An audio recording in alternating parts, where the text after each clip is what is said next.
All right, everybody, welcome out to the Log Room Guys Craft Beer Show. It is Tuesday, August the 12th, 2025. Jersey Johnny coming at you. And with me, as always, is none other Mr.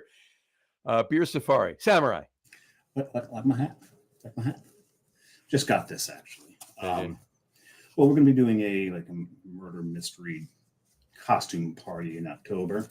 Gotcha. And And the murder mystery is taking place on Safari? No.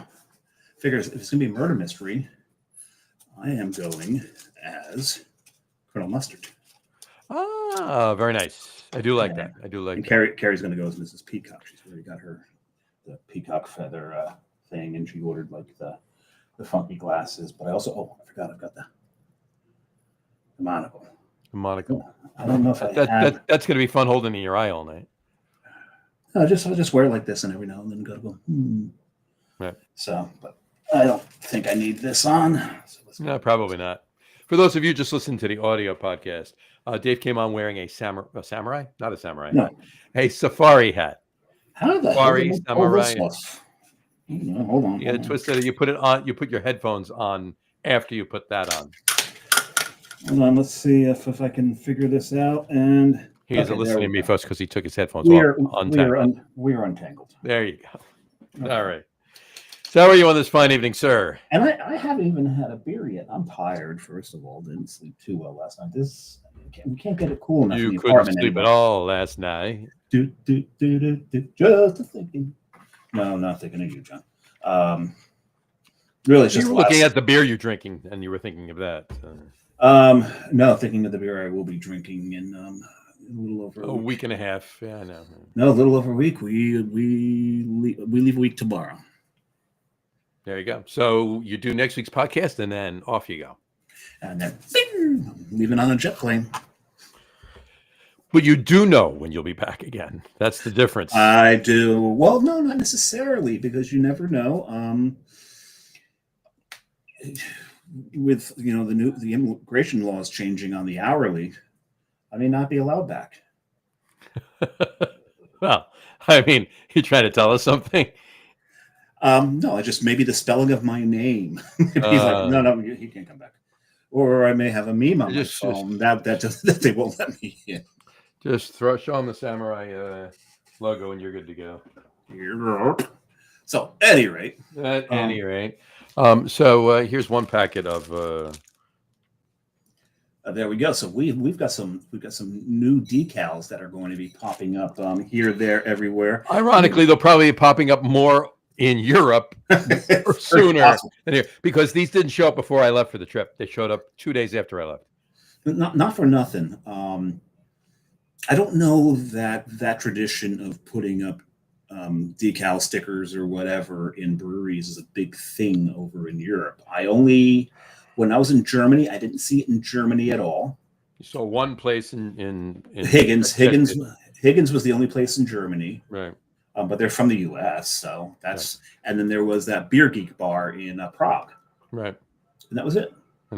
So, yeah. Well, yeah, you'll put up a few, I'm sure.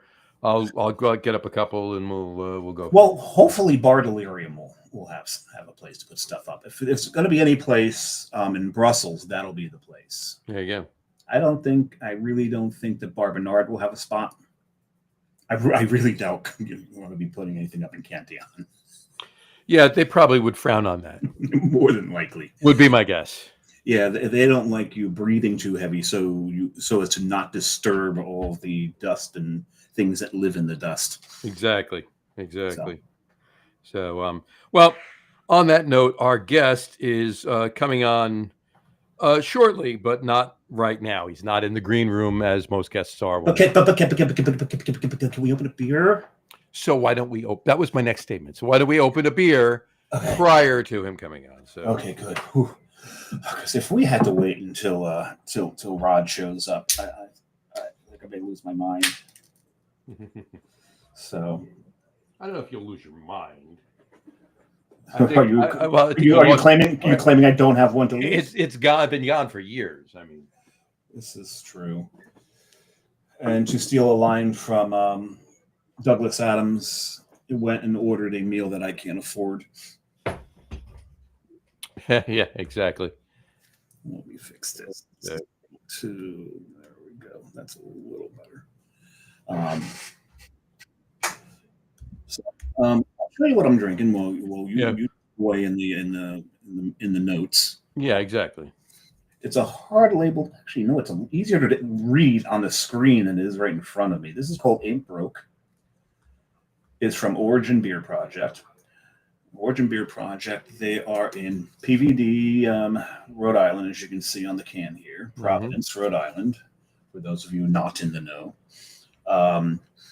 And so just carrying on the theme from last week when we had Providence Brewing on. Right. So, which I took part of for about 10 minutes. Yeah. At the beginning of it, I loused up the beginning. I think I did pretty okay in the outro. I know you have to go back and check it. You said you're going to grade me on it. I did, and I will. I didn't get a chance to yet because I just got back yesterday and worked and so forth. But these guys, there was a brewery called Beer on Earth, and they're right across from Moniker. And right in that strip, like perpendicular to the road, and so they jumped into their spot. Origin Beer Project. It's a husband and wife team. They're really, really nice. We got to talk to them, and the beer is actually pretty good. I don't think. You don't think? I try not to. It hurts. I don't think they had this on tap when we were there, so I don't think I had it there. So I think that's why I bought it. I'll have to check. All right. That's really, really good. And this is the Czech Pills. Yep. You know that I am actually logged in as a controller. We can both control the show, John. Okay, well, have at it. like right now, I can take the caption. I can remove the caption if I can find where you put it. Beep. Oh, you know why you're logged in? And this is why the name popped up when it did. Because I never logged out. You never logged out. Right. So we're both logged in as the admin. But I'm not seeing your caption. So you can take the caption off for a second. Okay. And I can put that up. Okay, there you go. Cheers, back from LBI. First beer is Manifirkin playing Pretend Stout. Very nice. Cheers, Brian. Welcome back. Cheers. You went south. John went north. You probably crossed paths somewhere along your route. He was in LBI before I left, and he got back before I got back. So okay. And we do have one other comment here from Mega Wink Pub. Cheers, yous guys. I like that. Yous guys. Mega Wink Pub. You've commented before. How you doing? How's it going? Thanks for commenting back. Gotta take my obligatory picture here. Oh, this is nice. This is really nice. It's got that nice it's got the nice grassy notes from the Saaz hops. Nice. I know what I see over there. That's a shilling. It is, and that's why I'm about to put that up right here. I am drinking this beer right here, Ochsen beer.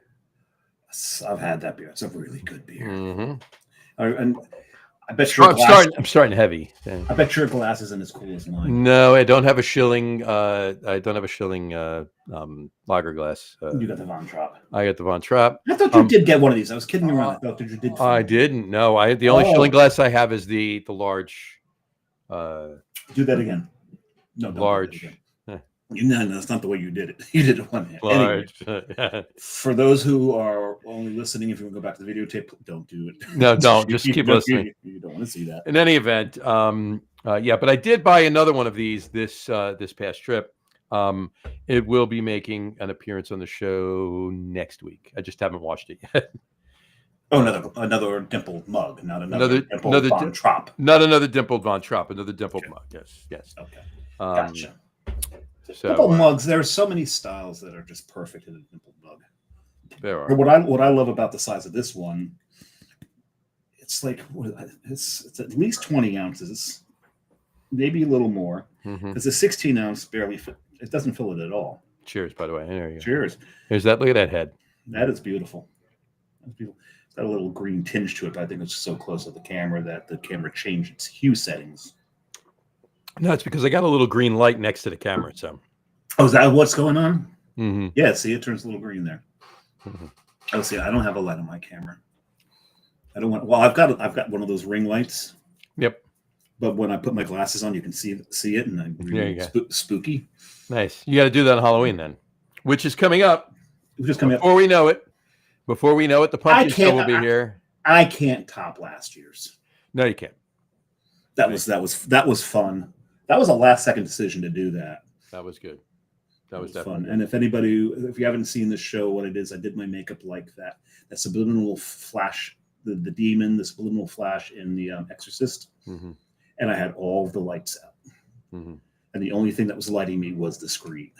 Mm-hmm. And I actually had to turn the screen's brightness down. That's true.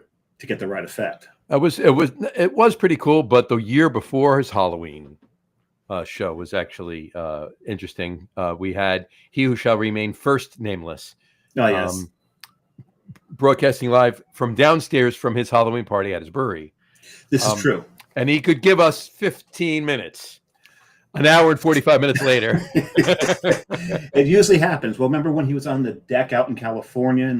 Was he in Los Angeles? He was in Seattle. No, he was in Seattle. He was in Seattle. That's right. And he said, "Yeah, I'll jump on for about half an hour." That was an hour and a half. Yeah. So, and he left because his phone died. That's the only reason he left. The battery went. That's it. Well, you know, when you get him talking. Otherwise, that show would still be going on, and that was 3.5 years ago. So. Just to put it out there, Carton Brewing's 14th anniversary party is this Friday at the brewery, starting at 7. Did we get an end time yet? I think it's going to end when it ends. It's one of those question mark. I think it's going to be one of those. There was no end time set to it. Like I said, there's a good shot I may make a showing. There you go. And if you're anywhere near the Clark area tomorrow, at 4:00 at Paragon Tap and Table. Right off exit 135 on the Parkway, the owner of Foam Brewing, excuse me, damn it, he's got some foam stuff. I got some foam in my throat. Yeah, the owner of Foam Brewing will be there. Danny, what's her name? Danny, I will find out. No, that's funny. I've got a Foam Brewing in the fridge. I've got dead flowers in the fridge. I try and get. I've got a couple. I've got a couple in the fridge. I try and get for National IPA Day. Danny Casey, yeah. Danny Casey. I've got a couple of foams downstairs. I wonder where I get them from. In any event, somewhere near Clark. Somewhere near Clark, yeah. Yes. But in any event, she's going to be there. I will be stopping by. This is Thursday. Did I say tomorrow? I apologize if I did. You said tomorrow. I did say tomorrow. Wednesday. I apologize. Yeah, Thursday. Thursday at 4:00. And before we move on, I just want to shout out tomorrow. Is love of my life's birthday, Carrie. Happy birthday. Happy birthday, Carrie. It is her birthday tomorrow, so we will be celebrating tomorrow. Oddly enough, and this can be a segue while we still wait for Rod, this can be a segue into talking a little bit about the trip. I was... Did you went on a trip? I did. Well, Portland and Boston are fun. It says it right underneath your name. Boston and Bartland are fun. No. So where did you go? Went to Harrisburg and... Peoria. There you go. Not to put either of those towns down. Not at all. There's some fun places there too. But I've never been to Peoria, but I've been to Harrisburg. So we went up to Portland for about 4 days, and then we went to Boston for 2.5, 3 days. Visited not as many breweries as I normally do because we decided to do some other things that we don't normally do on these trips. And we've been to Boston a million times. We've been to Portland a handful as well. Right, but you did make it to Allagash, did you? Did make it to Allagash last Thursday. So it was the 7th. Now here's the thing. Okay, that was the third time I had been to Allagash. All right, I've been to Allagash in 2017, in 2021, and last week. Right now, so. It was the 7th that we were there. I looked at pictures, and this is a complete coincidence. There was no planning whatsoever involved. The last time I was at Allagash was with Jess and I were with you and Kerry. Yep. And we were there on Kerry's birthday, August 13th. We were, at 11:30 in the morning. At 11:30 in the morning, August 13th. Right, we were at Allagash. Now, so I have pictures from Allagash of our beers, us, whatever, from August 13th, 2021. 21, yeah. I went back and looked at the pictures that I took from Allagash in 2017. Yep. We were there on August 13th. You have a pattern. No coincidence whatsoever. And this time you're just a week off. Well, there was a possibility that we were either going last week on this trip or this week on the trip. So if we had gone this week, we would have made sure we got to Allagash tomorrow, and it would have just been, I go to Allagash every 4 years on August 13th.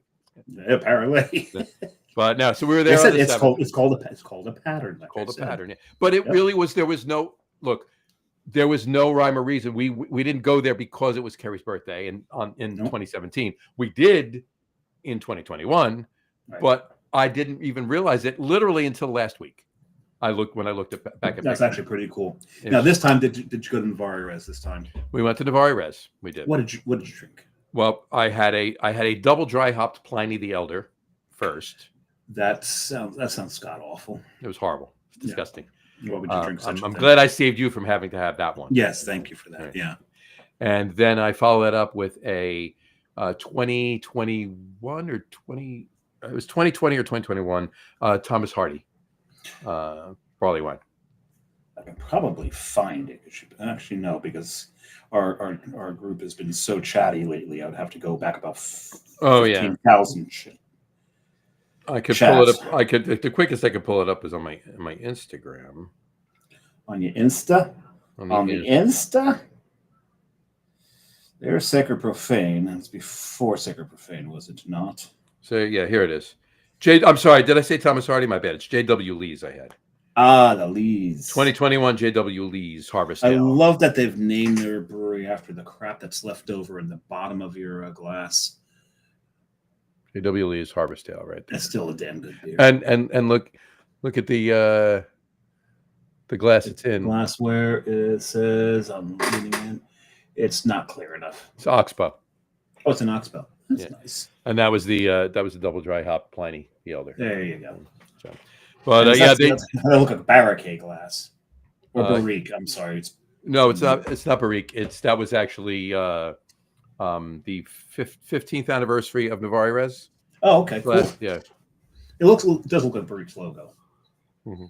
So, at any rate, so where else did you get to? So so that was the first day we were there. So we got up there on Tuesday last week. We went to Bissell Brothers, and had some amazing beer there. Oh, I thought you got some brushes.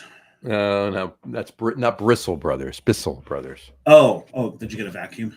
Yes, it was a vacuum. That place sucked. Let me tell you. See what I did there? But no, we went up there. That was fantastic, and they have some really tasty food there at Bissell too. Did they? What did they have? They did. They had wings. We had wings. We had a hummus platter, which was pretty tasty, and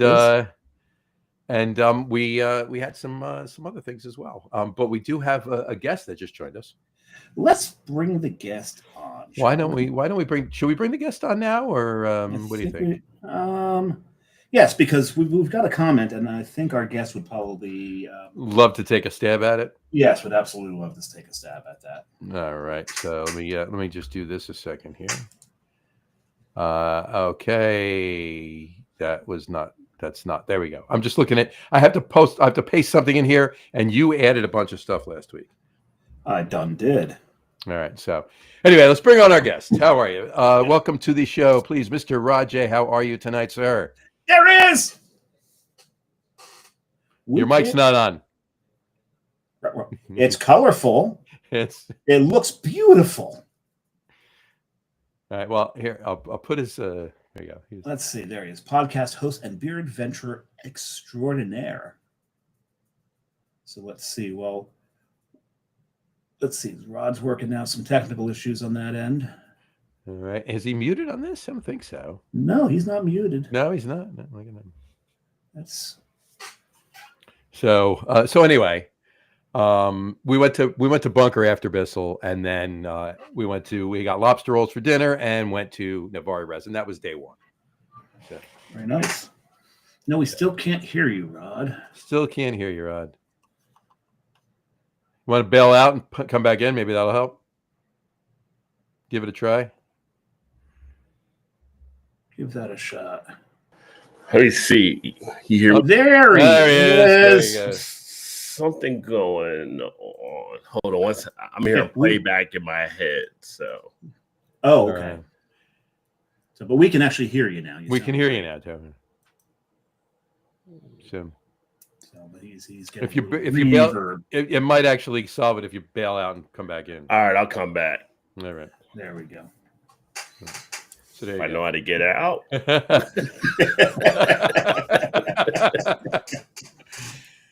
So really quick, day 2, we went up and we did a bunch of other things. We went up to Booth Bay to the Botanical Gardens, but we went to Foothill Brewing, Footbridge Brewing in Booth Bay Harbor.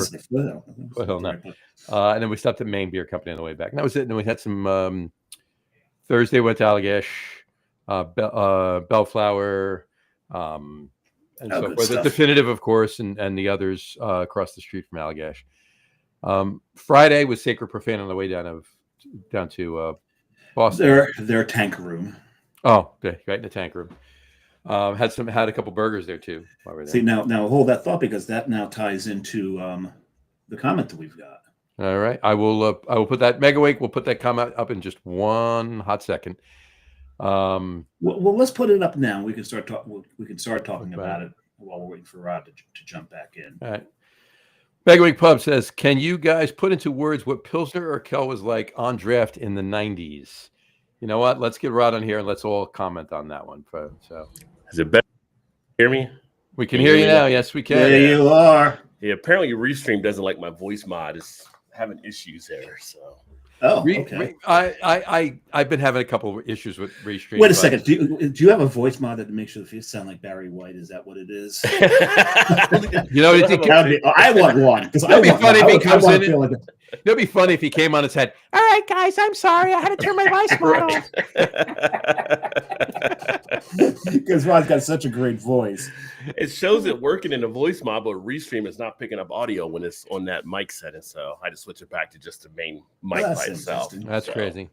Yeah, look, Restream is working out a lot of kinks. We've been using them since the beginning of the year.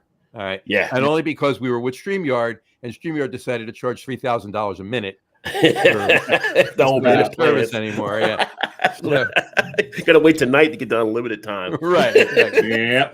Yeah, I don't know how with the knock on wood, I benefited from it. I kept my old plan.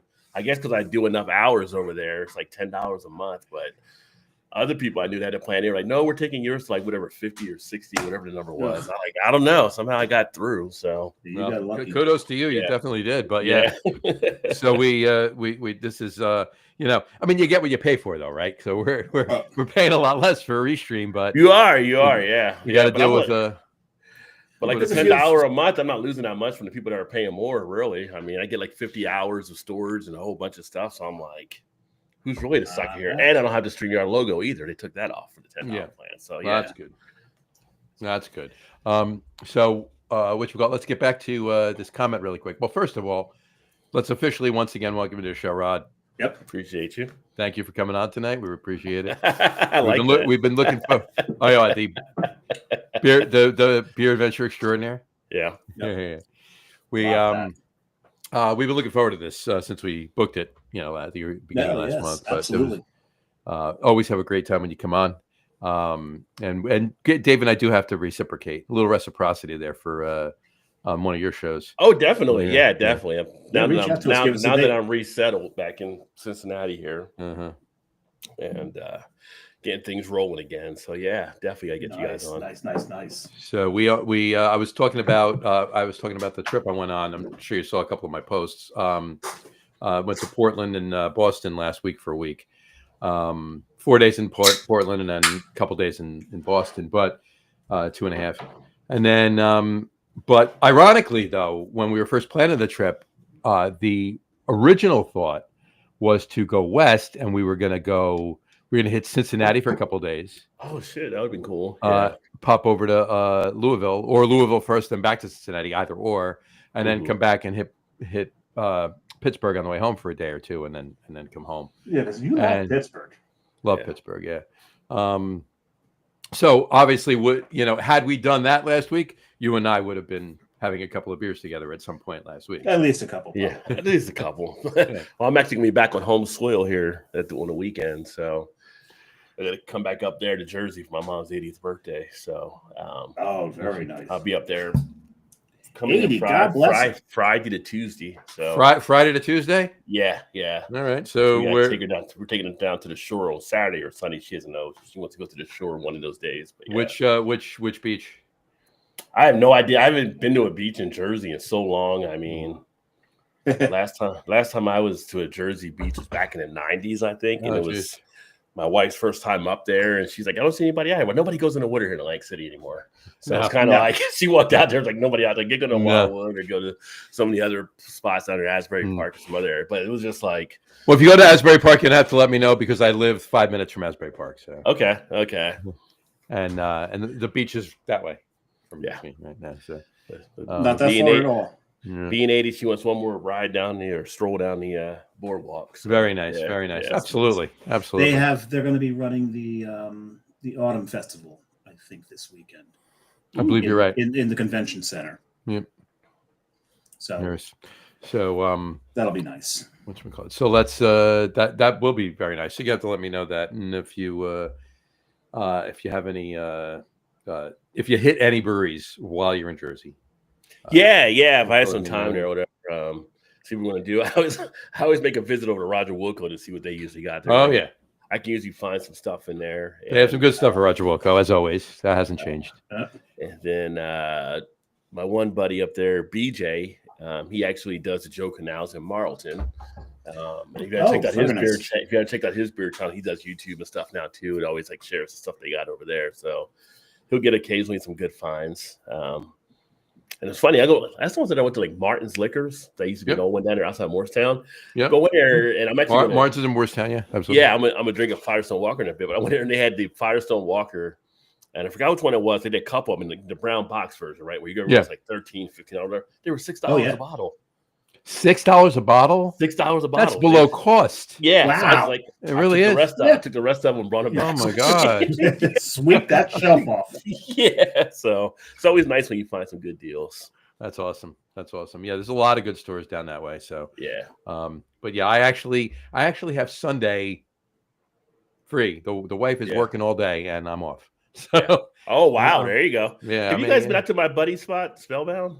Oh yeah. You guys been out there? Oh yeah. Okay. Which one of the three is your buddy? I went to school with Steve. Okay. Yeah. Not Mike, not John. Steve. Yeah. But yeah, John. I'm not Steve. I'll say Steve. Scott. I know. Yeah. Steve. Yeah. There you go. I was gonna say I was gonna say I thought it was Scott, but he knows better than I do. No, Scott. I met Scott.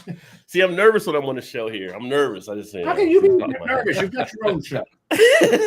You're always nervous. When he's running it, he's fine. Yeah, I'm running. I'm fine. I'm a guest. I don't know how to get my mics to work or anything like that and everything. So and you never know what John's going to do. Exactly. Never know. I got to pull this up here. Is it this one? No. Where is it? I think I might have done this already. Hold on. Nope, it's not there. There it is. It's got to be in this one here. Here we go. This is. What do you got there, Johnny? A photo with all of us and me, John, Matt, Mike, Jim, and Scott. There you go. Yeah. There you go. At Spellbound. That was their 8th anniversary. That picture. Yeah. Which was a very good. I believe it was a barley wine they did for their 8th anniversary. That was pretty good. Well, I don't want to put this comment on much. Well, yeah, let's get back to that. We'll talk. We'll get back to that convo in a minute. Let's talk about this for a second. First of all, Mega Wink Pub says Spellbound is top notch. Yeah. Stuff. Yep. Let's pop back up his comment before Mega Wink Pub. Can you guys put into words what Pilsner Urquell was like on draft in the 90s? How old does he think I am? How old do you think you guys are? I'm old enough. I guess I get at that point turned 21 in 91. So yeah. So I would have been old enough. Yeah. I don't remember really being on draft as much though. I just remember the bottle. It wasn't. I was down in West Virginia, so it wasn't something we usually had. I mean. We were going 91, 92, 93. It was going through like the Red Dog, the MGD years. Yeah, I mean, You didn't get to always get to see. I mean, it was for me. It was like the college type stuff coming to college, so we didn't really have like Pilsner Urquell. That'd have been like a fancy word for a lot of us, Right. Well, like back then, I'm thinking because I was 21 a little before that, but still, it at that time, whenever there was a college type party or an age appropriate party, if you will, and couple that with the fact that there wasn't anywhere like a minuscule fraction of the amount of liquid we have today. Yeah. And even stuff coming in from imports and stuff like that. We didn't have access to a lot of stuff, mainly because it didn't exist, right? Yeah. The amount of craft beer and I'm glad we're talking about this because that'll bring me up to a point that we'll talk about later on, but briefly anyway. But we had our Sam Adams, we had our when we had our Pete's Wicked, we had our Samuel Smiths. We had some certain things back then, and I was drinking it, but we didn't get out of the whole macro to whatever extent you drank macro, right? And but we did. But Pilsner Urquell, I do remember having it on draft, on tap in back then, but not a lot of it. Like you said, Rod, it was definitely more package, more bottles. There wasn't, because back then too, there weren't bars with even 16 taps was ridiculous back in the day. Yeah. Most bars had 8 taps was a lot. If you showed up at a bar with 8 taps, they were all about beer and they only had 8 taps. Yeah, because even one of the best beer places that I knew, Flood's up in Stroudsburg, most of their stuff were bottled. Am I the only one who had it semi-regularly on tap? I can't say semi-regularly. I can say more often, more often than barely ever, right? If you want to call it that. Right. It's more than seldom, like an average amount. Like if I saw it, believe me, I ordered it. Let's put it that way. No. Well, the thing is to answer, because sounds like we're evading the question, Mega Wink. I will attempt to answer your question here. What it tasted like was joy, happiness, hope. Yeah. It was love in a glass. It was beautiful. And the point is, and I think I know what you're asking the question is, not too long after that, the USSR fell apart. Yeah. Ronnie Reagan had bankrupted them by just building up our nuclear arsenal to the point that they couldn't keep up anymore. And what wound up happening is all of the countries that broke off that were SSRs at the time who couldn't put money back into their businesses, now all of a sudden could. They could make a profit. They could put money back in the business. And Urquell decided to upgrade. I'm doing the hashtag fingers for those listening. They upgraded to stainless from their wooden fermenters. They didn't know what they had. And the soul of the beer was, or maybe they did, but the soul of the beer was in that wood. It was just, so you had a little bit of wood. There was this woodiness, a little bit of woodiness, but there was that grassy note. Almost like you were drinking an oak-aged Pilsner every time you had. Oh my God. But it also had, and it definitely came through more on the draft than it did in package. Yeah, and you had a better body back then. I guess from the way it fermented, I don't know what it was that gave it a better body, but man, it was a fantastic beer. And I remember the first Urquell that I had after they had, that it came from the stainless, and I was going to cry. So this is not the beer that I remember. Its heart's been torn straight out of it. Right. And it's a shame. It's a shame. And I mentioned earlier that when the comment came up, John had just been talking about Sacred Profane. He'd gone to Sacred Profane. They only do they do more now, but when they first started, they only did 2 styles. They're both Czech styles, pale and dark. Mm-hmm. And they are a tank room. They're one of the few breweries. Well, they don't really do much more than that now. They do they do a shandy now, or they call it a radler, not a shandy or whatever. But 6-1. But it's more of a shandy than a radler. But it's just a pale with lemonade. It's a pale with lemonade. And they have done, I think once or twice now, they've done a smoked pale. So they've made their pale with some smoke for some smoke malt. But that being said, all they had when we were up there last Friday was pale, dark, and amber. And of course, amber. They didn't amber when I went. Well, amber is Just a blend of the a two. blend of pale and dark. That's all it Yes. Just have a line come from each tank into one. Yeah. is. But my point about bringing it up is in this country, their pale really kind of reminded me of Pilsner Quell. To the point I took one sip of it and I actually got a little emotional. I'm like, oh my God, that's close. Now, mind you, I've not been, well, I've been to the Czech Republic. I just wasn't able to really drink while I was there. Take a look. See, that's the amber. That's the amber. Look at, Yep. Hold on. Yep. Look at the top of the amber. And you could see the dark floating on top of the amber. Yes, so they pour pale in it and then they pour dark in it, almost trying to make a black and tan, but they just pour it in. So yeah, but I haven't been over to Prague, drinking. Basically spent a lot of time recovering, but not from drinking, mind you. And it was something else. That's a long story we're not going to get into, but we've got so I wasn't able to, but from the Czech lagers that I've had in this country, the Czech pales, that Sacred Profane was as close as I've ever gotten. It really is. It's the pale is fantastic, and I gotta tell you, I gotta be honest with you, and this is my palate, mind you, right? As fantastic as that pale is, the dark is even that much better. Oh God, yes. That dark is ridiculous. I had, when I was there on Friday, I had a pale, I had an amber, I had a dark, and I had a dark. All right. And he drank the darks until it got dark. And I drank the dark darks a little early that day. Well, we had look. They have decent food there too. We had a couple smash burgers, and then I had a. They didn't have food when we were there either. I had shocker, right? I had a bratwurst with sauerkraut, and it was house made sauerkraut. And I got to be honest with you, it was some of the best sauerkraut I've ever had. Yeah. You gotta get the brat was decent. I'll give him that. It wasn't. You got to get to Germany, John. Well, that's no. I've had. I mean, I've had German sauerkraut here, You gotta get. But it was I know, but it was made by people from Germany here, so it was other than whatever water they used, it was Yeah. Well, let's throw up Mega Wink.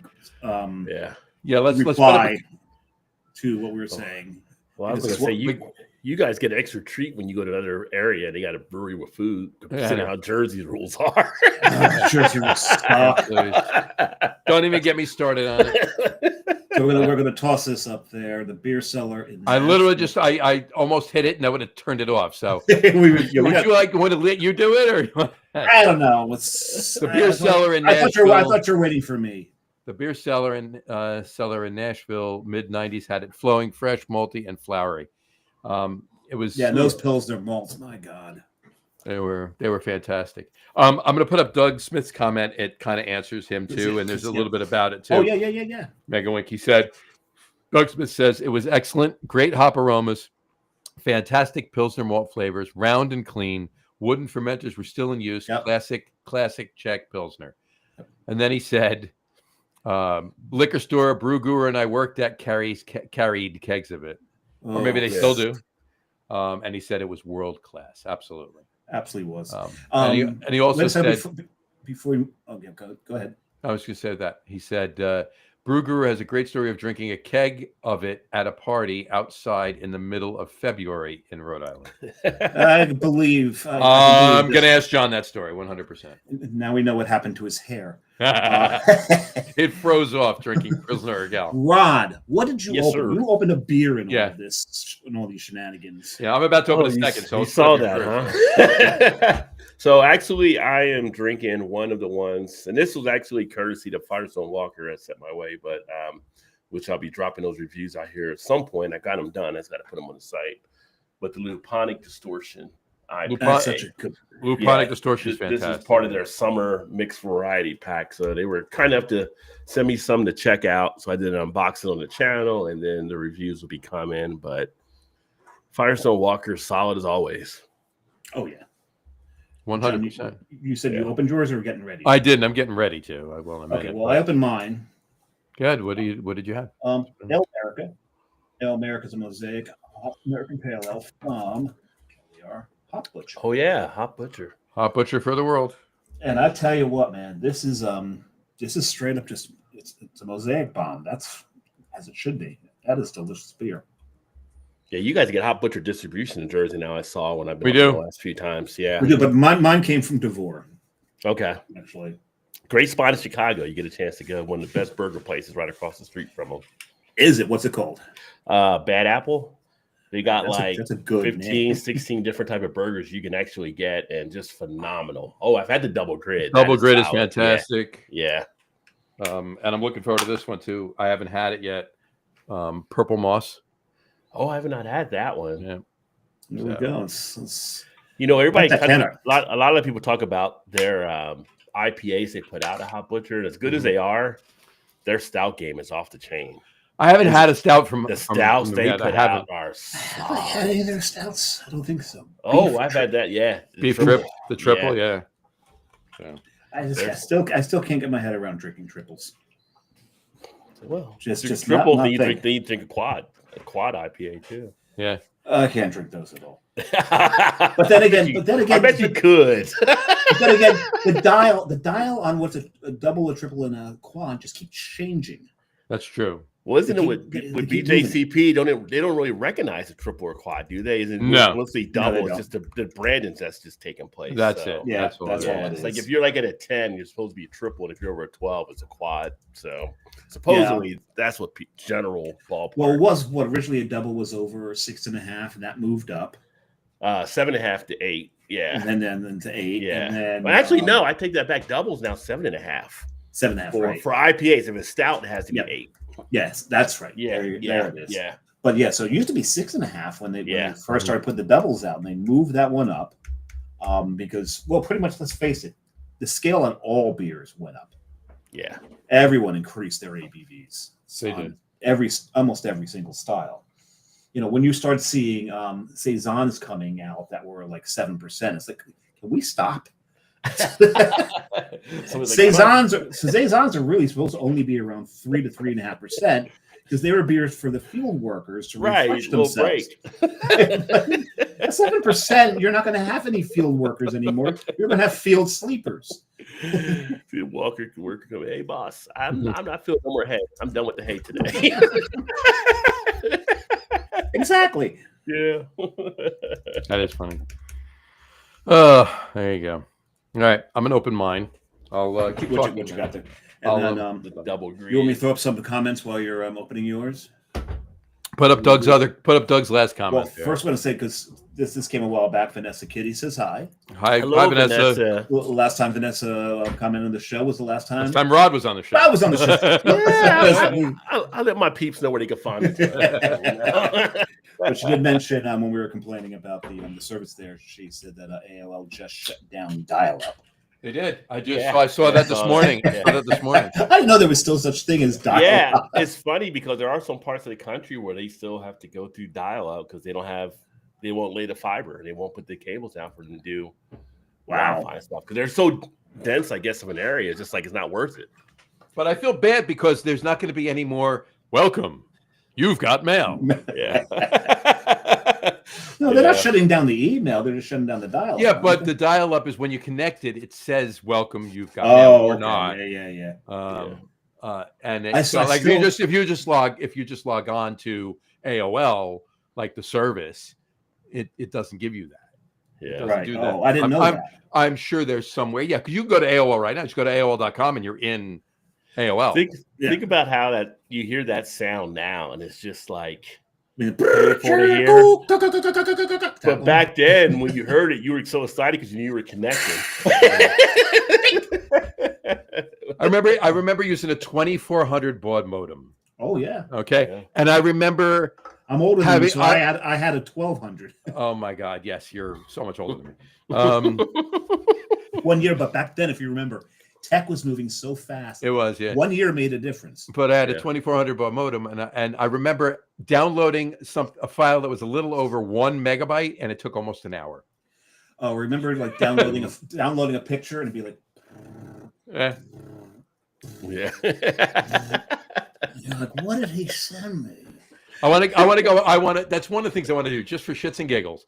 I want to go back to like not even like the 70s or earlier. I want to go back to like somewhere in the 80s when everybody thought like, oh my God, technology is amazing and everything else, which it was back then for that. I'm not going to say that, but I just want to take my iPhone and go back there and say, play with this for just 5 minutes.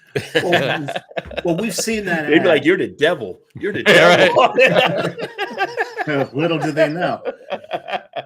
There's that meme that has that page from the Radio Shack catalog, and it said everything in this. I think it was an ad actually. Everything in this ad now is in your hand.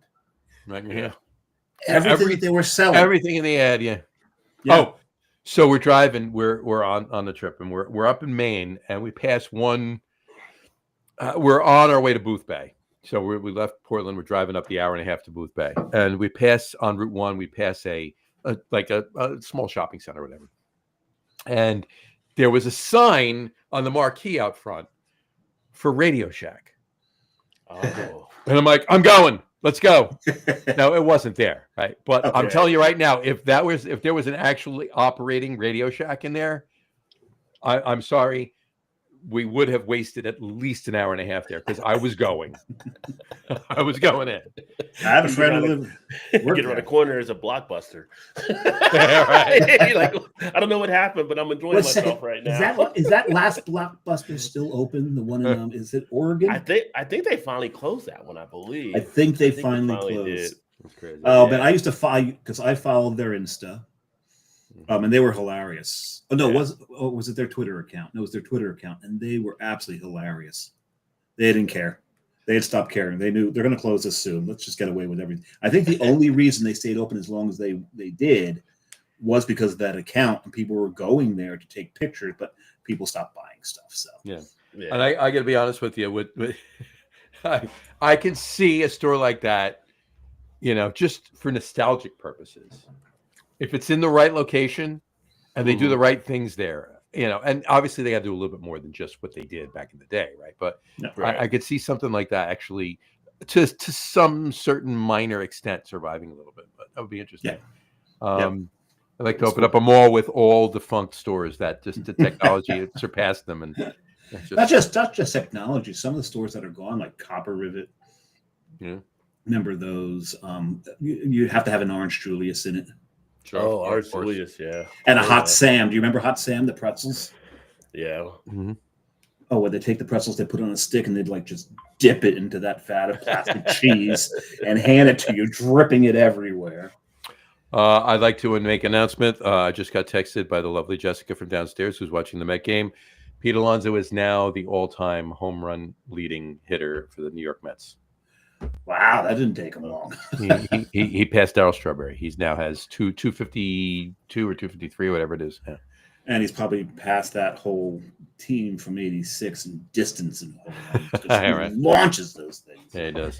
Anyway, I was wondering. Anyway, we'll chat more about that on the sports podcast tomorrow night. But yes, let's get some more comments up there. Doug Smith said Sacred Profane was never going to make it on two beers like they planned.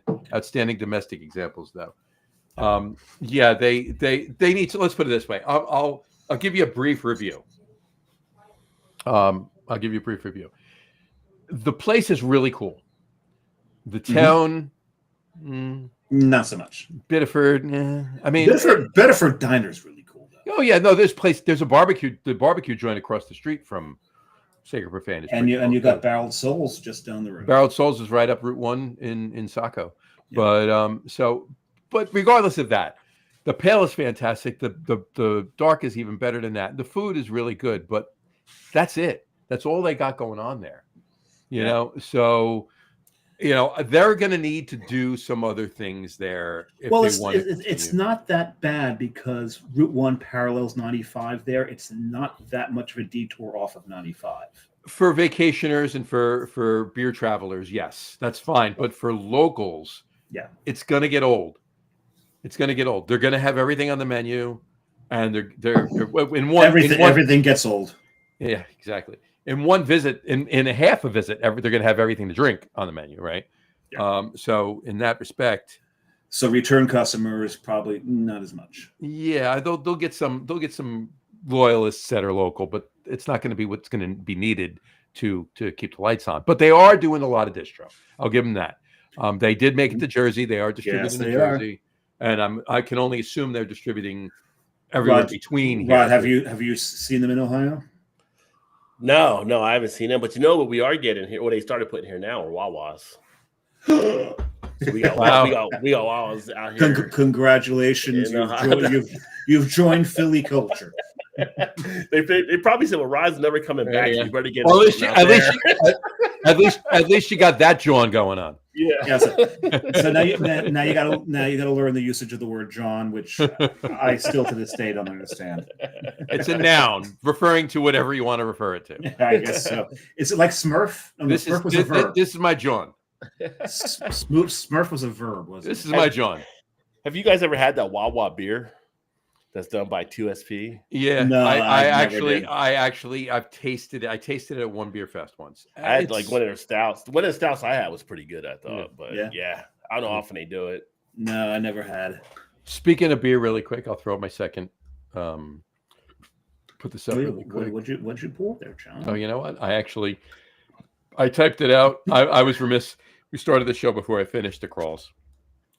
So you're still typing? You want me? No, I didn't.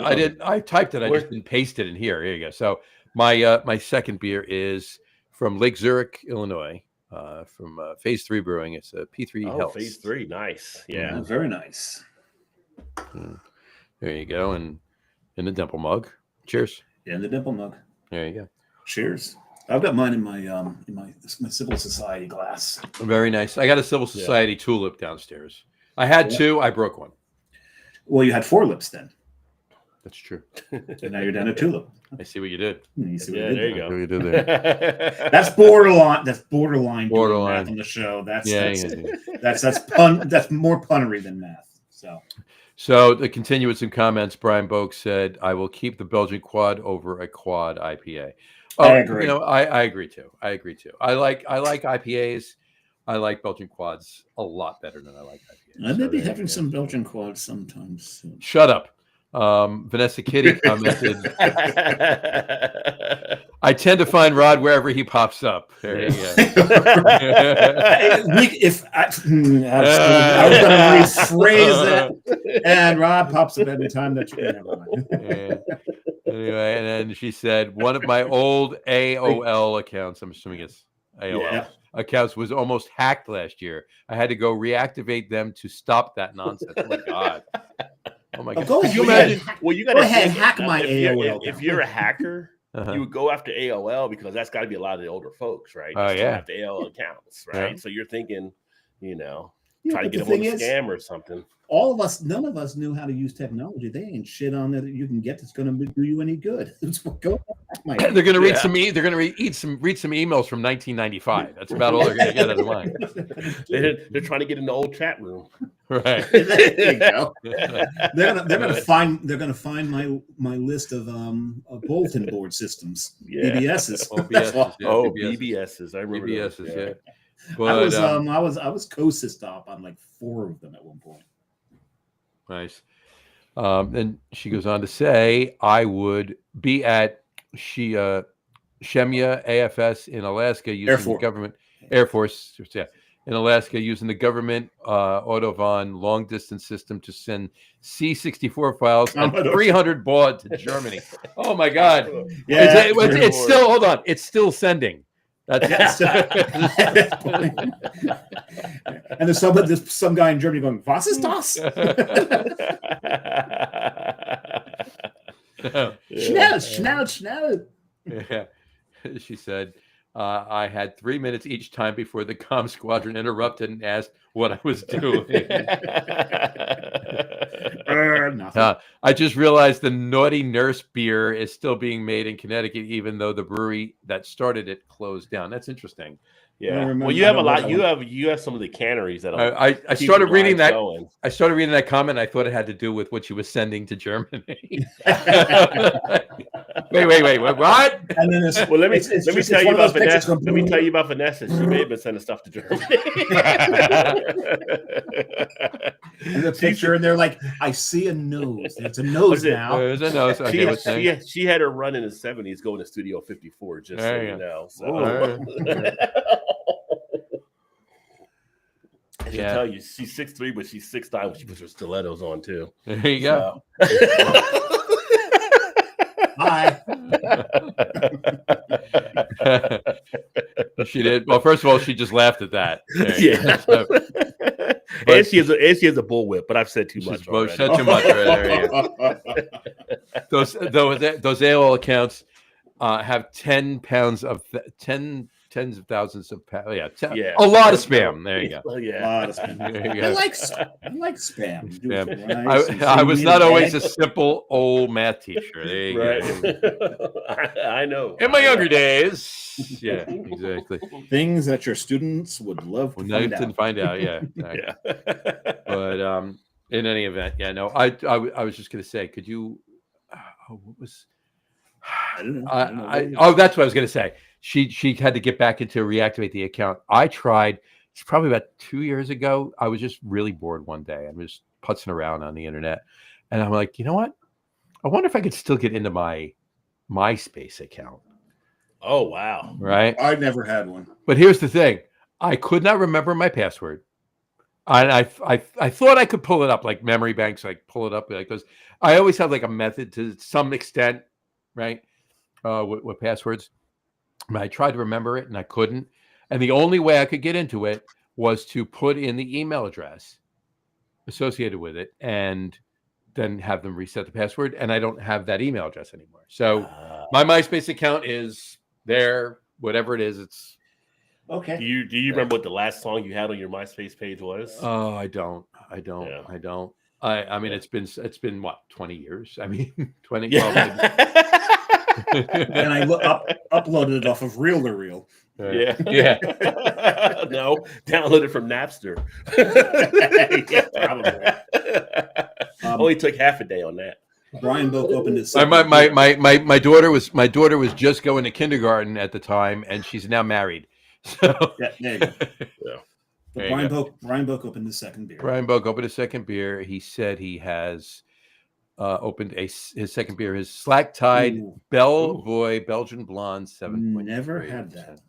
I've been to Slack Tide and I've had some of their beers, very good, but I have never had Bell Boy. Boy spelled, for those of you listening to the audio podcast, Buoy. Boy. It's pronounced boy. Yeah. Or buoy, if you will. Maybe buoy. Maybe buoy. Buoy. Yeah. Bell Buoy. As in Baba Booey? Baba Booey. Bell Buoy. I don't think so. There you go. So, Doug Smith. Well, let's finish Vanessa's comment. And then we'll go back to talking. Yeah. Vanessa said became a math teacher after retired from U.S. Air Force and then completed her degrees. Oh, so there is life after the Air Force. She migrated all emails over to Google Emails. There you go. I'm convinced my son hasn't stopped his service only because he doesn't know what else to do at this point. There you go. Yeah. Speaking of second beer, I'm gonna get a second beer too. Go get a second beer. Go get a second beer, and we'll go into Doug Smith's comment. I'll put up Doug's while you're doing that. Doug Smith said, "Oh well, first of all, Vanessa. I'll put Vanessa's back up when Rock comes back." But yeah. Doug Smith said, "What is your opinion on drinking seasonal beers out of season?" I get it. Well, first of all, before I even go any further, Doug, isn't he on our halfway? Our Christmas in July show. Well, he comments on the Christmas in July. Comments on it. Yeah, that's right. Yeah. He says, I get it. Drink what you want when you want, but there is something to be said for drinking seasonal in season. I'm doing the unthinkable and drinking a pumpkin beer in August. Yes. So that's what he's doing right now. I don't like drinking pumpkin beers. Period. You don't like drinking? I like drinking a lot. Yeah. But you'll be doing the pumpkin show with Beer Guru in. But that's in September. 5 weeks. That's cool. That's pretty acceptable. Right. Not to me, it's not. 6 weeks actually. Well. But just tell John that he can't open a celebration in April. True. I don't open a celebration in April. You don't. But if someone told you could, if someone told you couldn't, you'd be like, "Fuck you! I'm opening my celebration." Oh yeah, well, look, I'm not going to open a celebration. And he will play Celebration by Kool and the Gang. 100%, 100%. Come on. And I would do it right. I would do it live on the show too. If somebody, I would never open a celebration in April, but if somebody told me I couldn't, I would open it. Done. Yeah, like immediately. Done. Oh, please! I hope you have not just challenged Doug. Literally say, "Hold my beer." No, he's drinking a. No.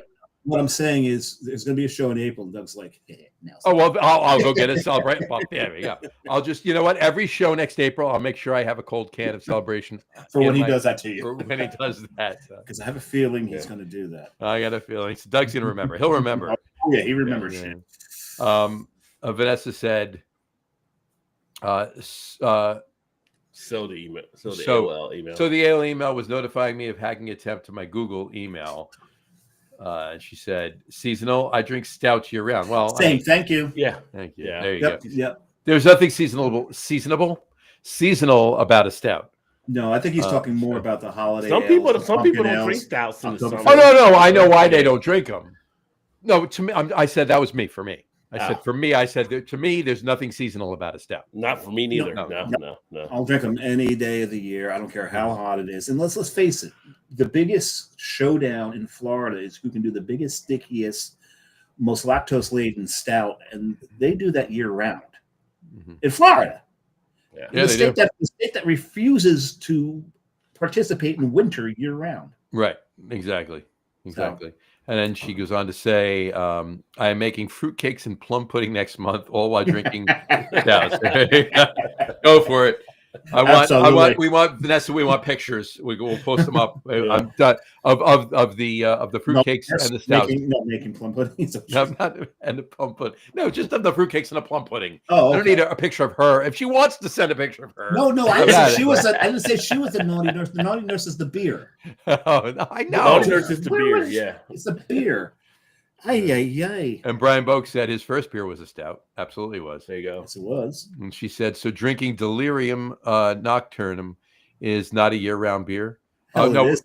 Drink away. Absolutely. Have at it. Absolutely is. Yeah, that's not. Yeah, drink all you want. And she said, stouts with pumpkin pies and apple dumplings. There you go. Perfect. Yes. And Doug Smith said, stouts aren't seasonal. Oh, thank you. Stouts aren't seasonal. That's what I thought he was Christmas beers and summer ales. Yeah, but I would disagree some just because there are some people that do think of it being seasonal. Whether or not you think they're seasonal. No, some people do consider them, like I only drink them in the fall or the winter. Oh, yeah. Well, here's they look at it. To take a riff off of Dave's favorite statement, I will say this: drink what you want when you want. Exactly. There you go. How about it? And then she said, there will be pics on my Instagram. There you go. Yeah, her Instagram, she has a lot of pics. We'll do that. And then going back to pumpkin, and we'll finish up the comments right here. She said, you will like this Maple Warlock, Dave. Pumpkin is drowned by the maple. It's awesome. Which is interesting because Warlock is one of the few pumpkin ales that actually has pumpkin in it. Well, her Pumpkin does too, right? Well, the Pumpkin is both, but the Pumpkin is stout versus the. Well, Warlock is pumpkin and double X stout blended, right. I believe. Right. So. Mm-hmm. Yep. So it is actually a true pumpkin. Which I prefer Warlock to pumpkin myself. Oh, yeah. But the maple does look. Yeah. It's the one pumpkin ale that I will actually admit to liking. So yeah, there you go. And then Brew Guru said in our group, he was talking about the Maple Warlock, and he said to Dave, "You'll like it too." And he said, "It's so much maple, you can't handle the maple." So I made that meme right there. You can't handle the maple. I can't imagine it's more maple than Smug's Cabin Fever. Probably not, but maybe. Who knows? I like Brian's comment though. Brian's 10. Imperial stouts are seasonal. The season is January through December. Cheers. That's exactly what I say. I say, yeah. Everybody knows, like I've said for years, that this is beer season. Like we're approaching beer season, right? Just hypothetically speaking, I always say like a week before Labor Day till a week after New Year's is beer season, because so many different styles and so many different beers come out in these 4.5 months, right? Yeah. But I always say, in reality, beer season starts every year on St. Patrick's Day and go straight through till the day before St. Patrick's Day. Yeah, absolutely. So there you go. There you go. There you go. So Rod, Anyway. what's happening in Cincinnati in the beer? Yeah, let's talk about Cincinnati. What's going on out there? What's going on in the Cincinnati beer world? Well, we just had the World Cup Beer Awards. I don't know if you saw that. They get held like in Ohio every year. Yes, did see that. Yep. Cincinnati breweries won 50 medals. The state. There's no money taken. No, it's not even the state. The state of Ohio. 50 medals at a contest held in their own state. What did what did Ryan Geist win? The state of Ohio only had 70. 50 of them came from down here. But you had stuff from outside other states that one is just well represented. Everybody's find out more about Cincinnati.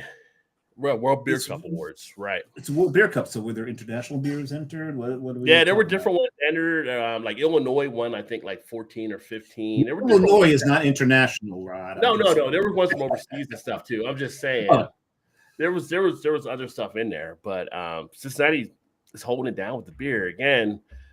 I have no fear of ever running out of beer in this area. You know? I have no fear of ever running out of beer. I've got like 60 to 70 breweries around me that I can get to probably in a 20 to 30 minute drive or so. Dr. Rod J. Seuss. But you still got Ryan Geist pumping stuff out. You still got drink it in my hat. I would drink it with a cat. Street side seems to be getting more notoriety in other spots now. People are catching on the street side. That's doing some pretty good stuff. Sonder Brewing's been still doing a great job.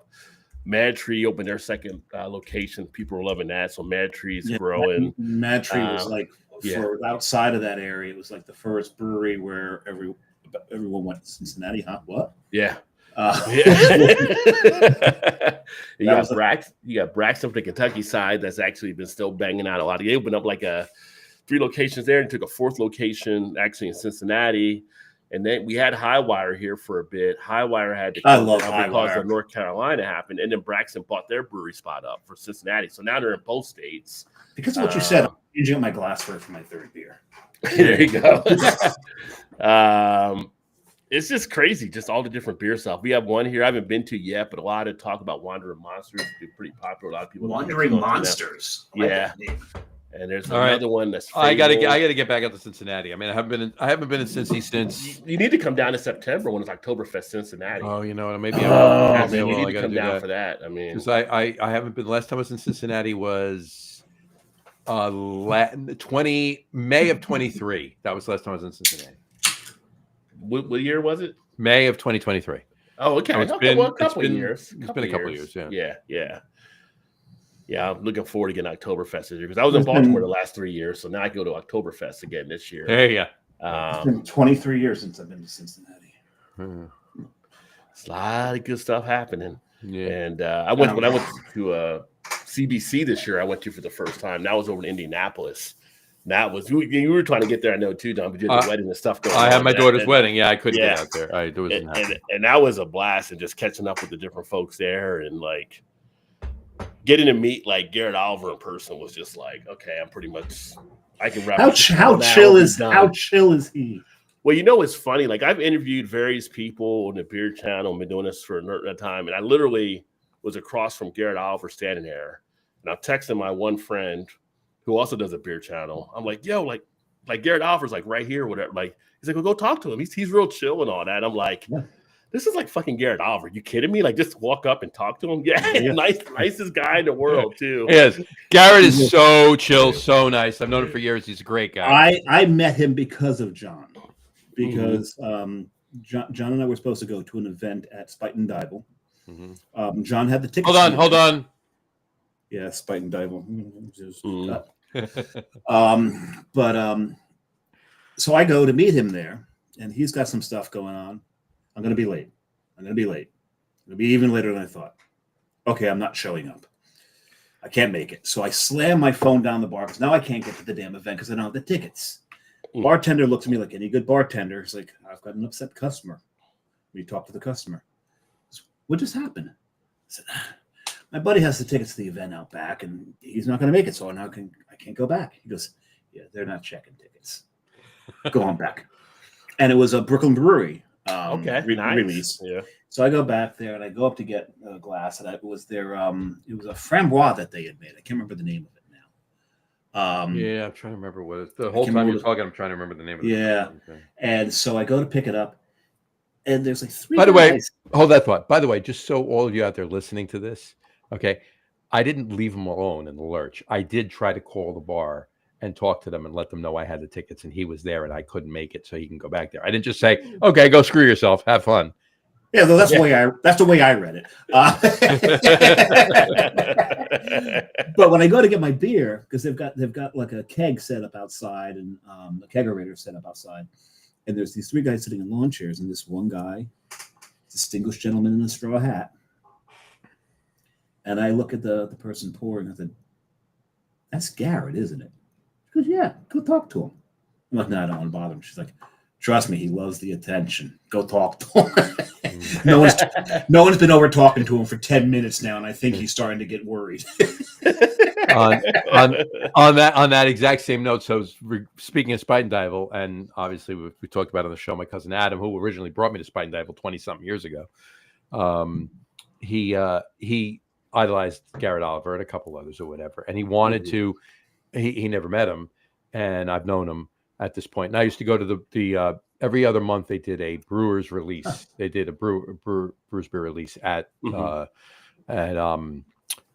brewery on a Monday night. So I took my cousin once, and we get in there, and he's like, "Oh, you got to introduce me to Garrett. You got to introduce me to Garrett. You got to introduce me to Garrett." So I walk up.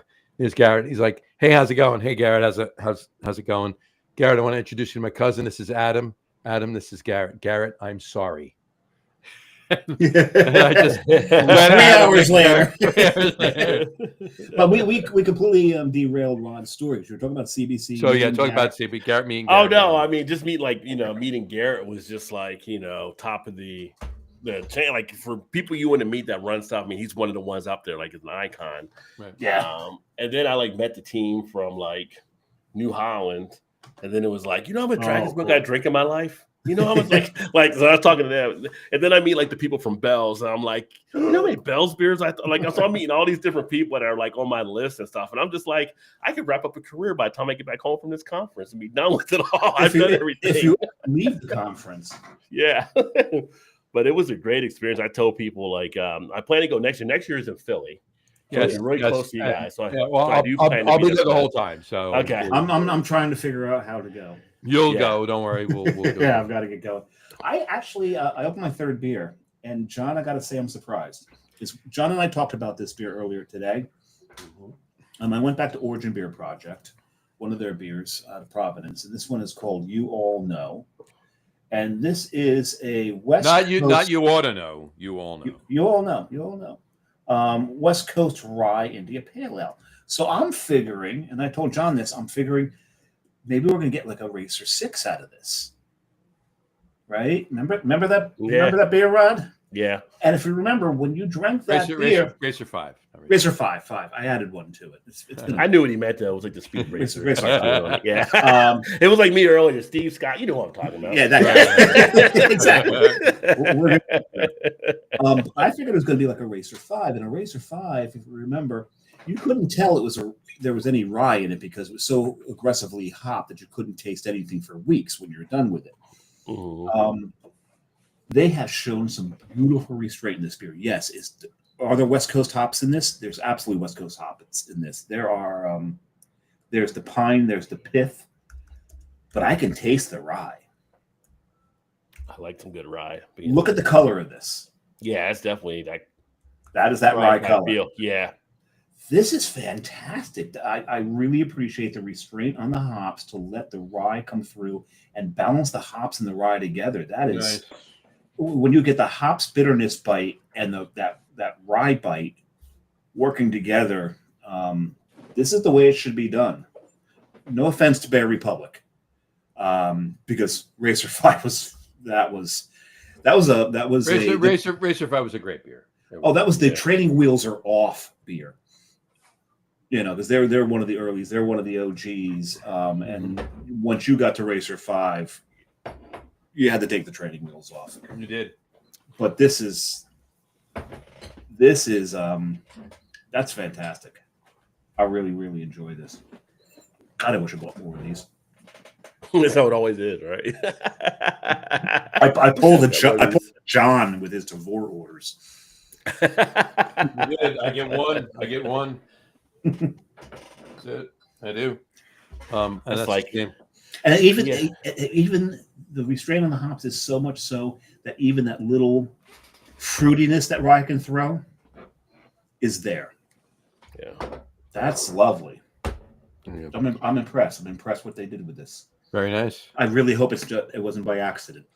Sometimes I'm talking about where it's like, well, that beer's fantastic. Yeah, we came up better than we thought it was going to. That's what we call that a happy mistake. A happy mistake. Yeah. Well, it's like, we're just going to turn into some little trees here. I've experienced a lot of happy mistakes. Yeah. Over the years, not just having them at the breweries, but breweries I worked for, having them, and it turned out to be a beer that we actually had to sit down and figure out, okay, what went wrong, because we need to brew this again. Right. I've had that in the kitchen a lot with like recipes or anything like that, where I'm like, this is not what I wanted, but damn, this is good. What did I do? Right. There you go. That's So really it is good. I opened my third beer as well. Did you? Would you open? Well, first of all, what did Rod open for his second beer?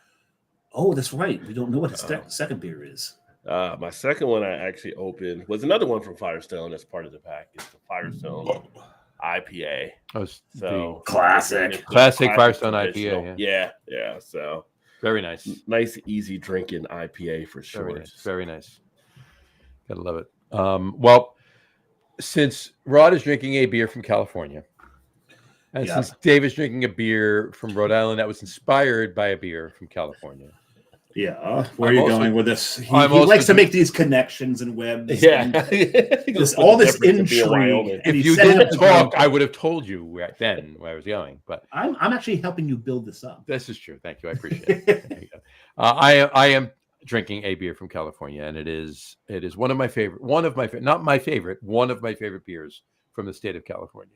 And it is from Fort Bragg, California, and it is this particular beer. That's a good one right there. Yeah. And it's 2023, so it's got a couple of years on it right there. Yeah. Dave, are old ales one of my favorite styles? It's in your top 5. Yeah, it is. There's the beer right there. Look at that color. Look at that. That's how I remember it. And Fort Bragg, to me, there's a place in my heart for Fort Bragg because it is one of the bases that still flies A10s. Oh, A10 was the Warthog, right? That is the Warthog. I remember having like a bottle of that when I was a kid. Yeah, that's one of my favorite planes. I love it. And then everything on the ground blows up. Actually, everything on the ground blows up first. Then you hear that sound. There you go. It is known as making over there go away. Right. Making over there go away. It's like where's so where is the target? It's over there somewhere. Okay, Roger, making over there go away. Well, you're drinking that one there. We talked about rye being earlier. I think it was rye that I had in the one. I was trying to look back on here. No, I didn't have that. It was a different one. It was Westward whiskey. Is Westward? Westward. Yeah. So last year, I think it was last year, maybe the year before, North Coast had, I get stuff for press releases I put on the blog and everything like that. And everything. So I ran one of their press releases and sent them a thing back, letting them know, and just kind of, hey, cool thing, blah, blah, blah. Just wanted to know that shit. So they reached back out and they're like, hey, would you mind if we sent you like a sample of this beer to actually... I like when they ask you, would you mind? Like, would you mind if I give you free beer? And it was my arm. Right? I can't. I'm like stranger danger. But anyway. And they pulled up to your house in a windowless van. Beer here. Yeah. So they ended up sending me a bottle, and it was the Westward whiskey barrel aged Old Rasputin. Old Rasputin. Yep. Yeah. I had that. It was Oh. fantastic. Oh, It was so fucking good. like, and nobody could find it anywhere. Like I would tell people about it. They couldn't find it. Like it was just like this little thing where it had to be like in this little clique, I guess, to be able to get this beer. It was so tasty. It was very, very limited. It was so good though. It wasn't it? I was Oh, my God.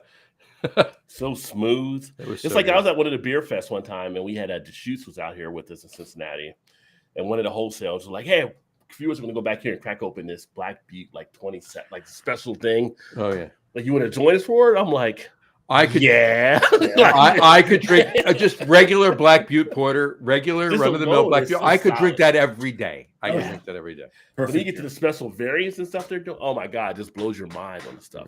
And Deschutes non-alcoholic Black Butte, if you haven't had it, it's really good.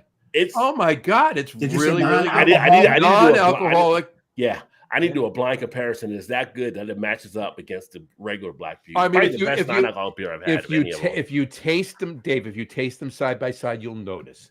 Yeah. But if you don't, where can I get this? If you don't, you won't notice. Yeah.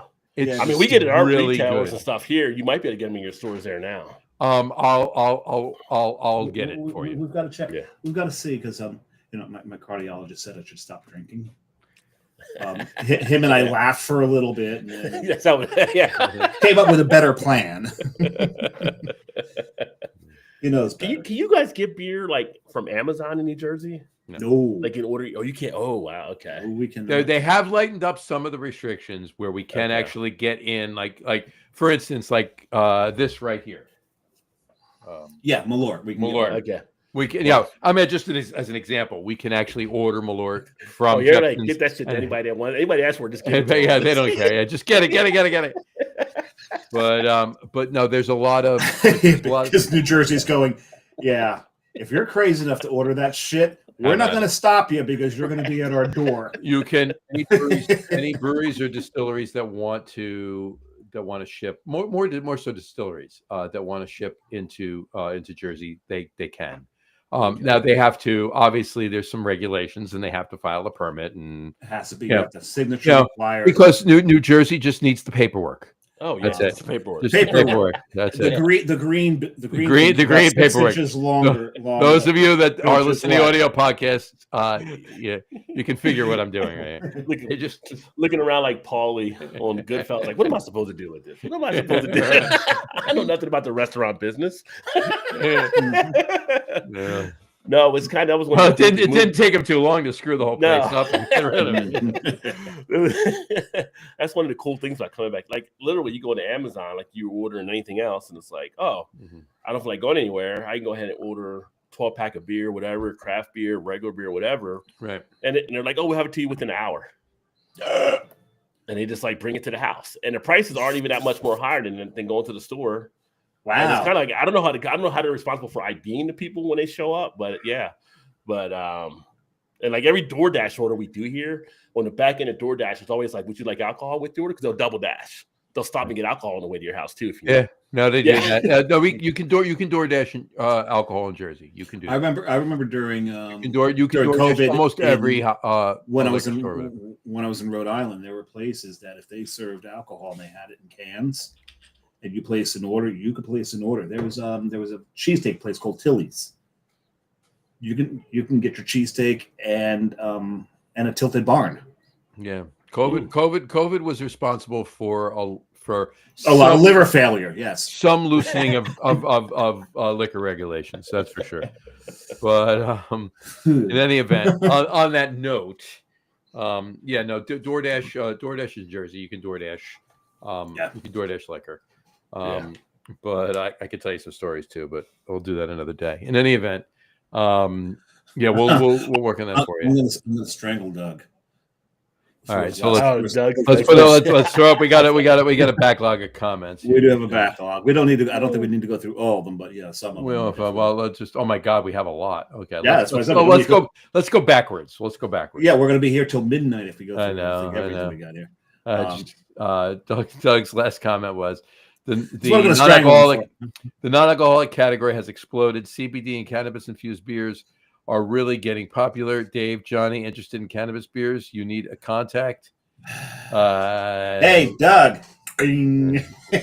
Not even cannabis beer, just a THC drink. No. Yeah, it's just THC self. We get THC like fruit punches here. We'll fill you in on what that comment means after the show. Literally, THC fruit punch, 16-ounce can, punch?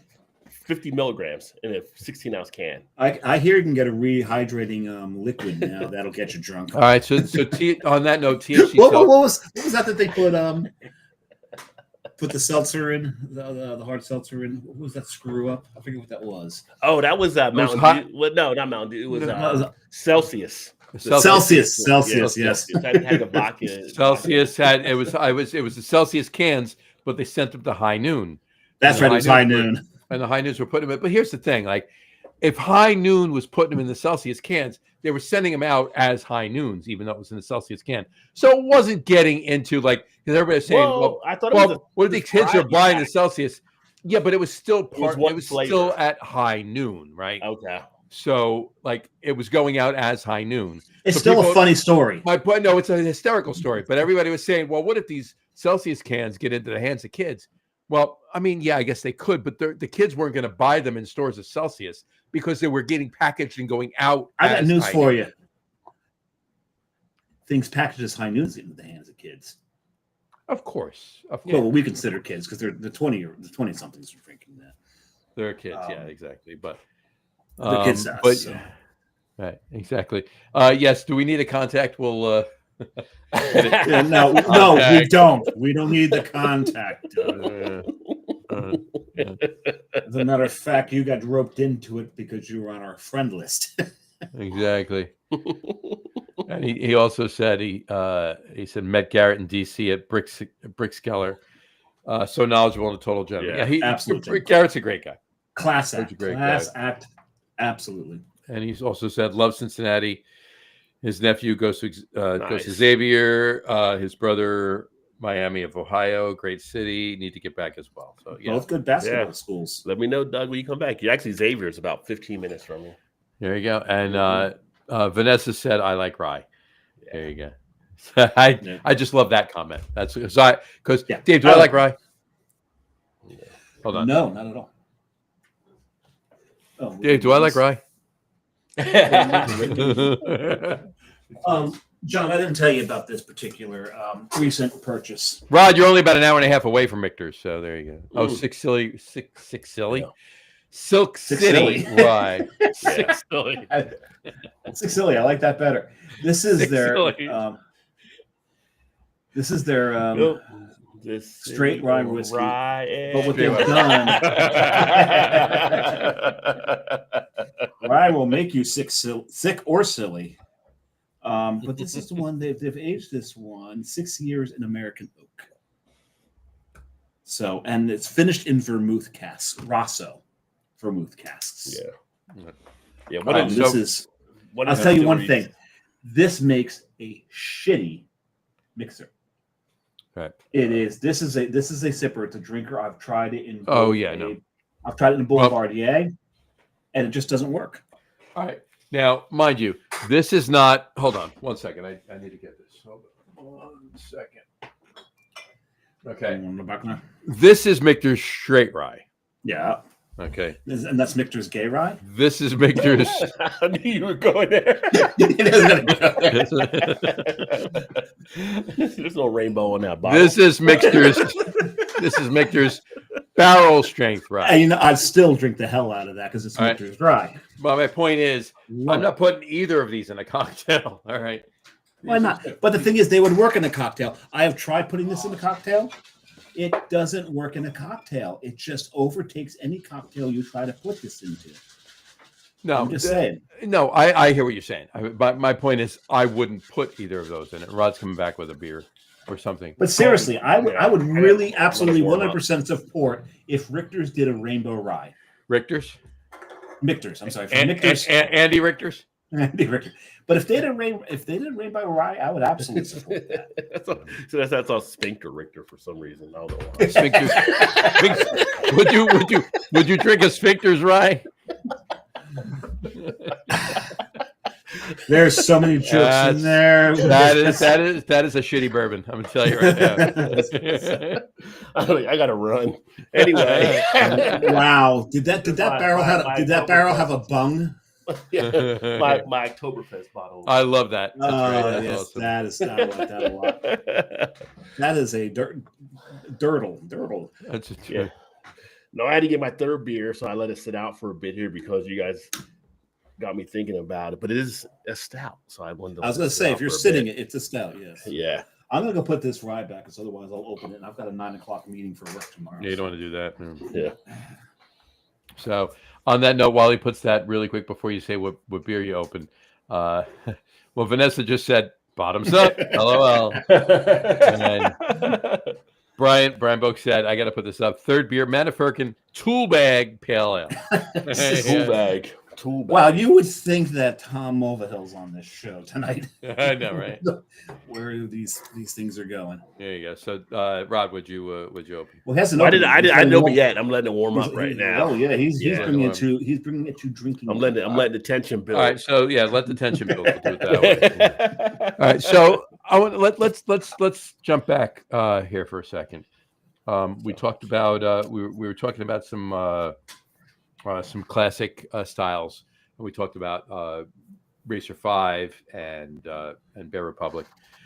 Marty and the American Craft Beer Hall of Fame just announced today their list of, and we're going to post this up after the show tonight. I don't want to put it up after or before the post for the show tonight, but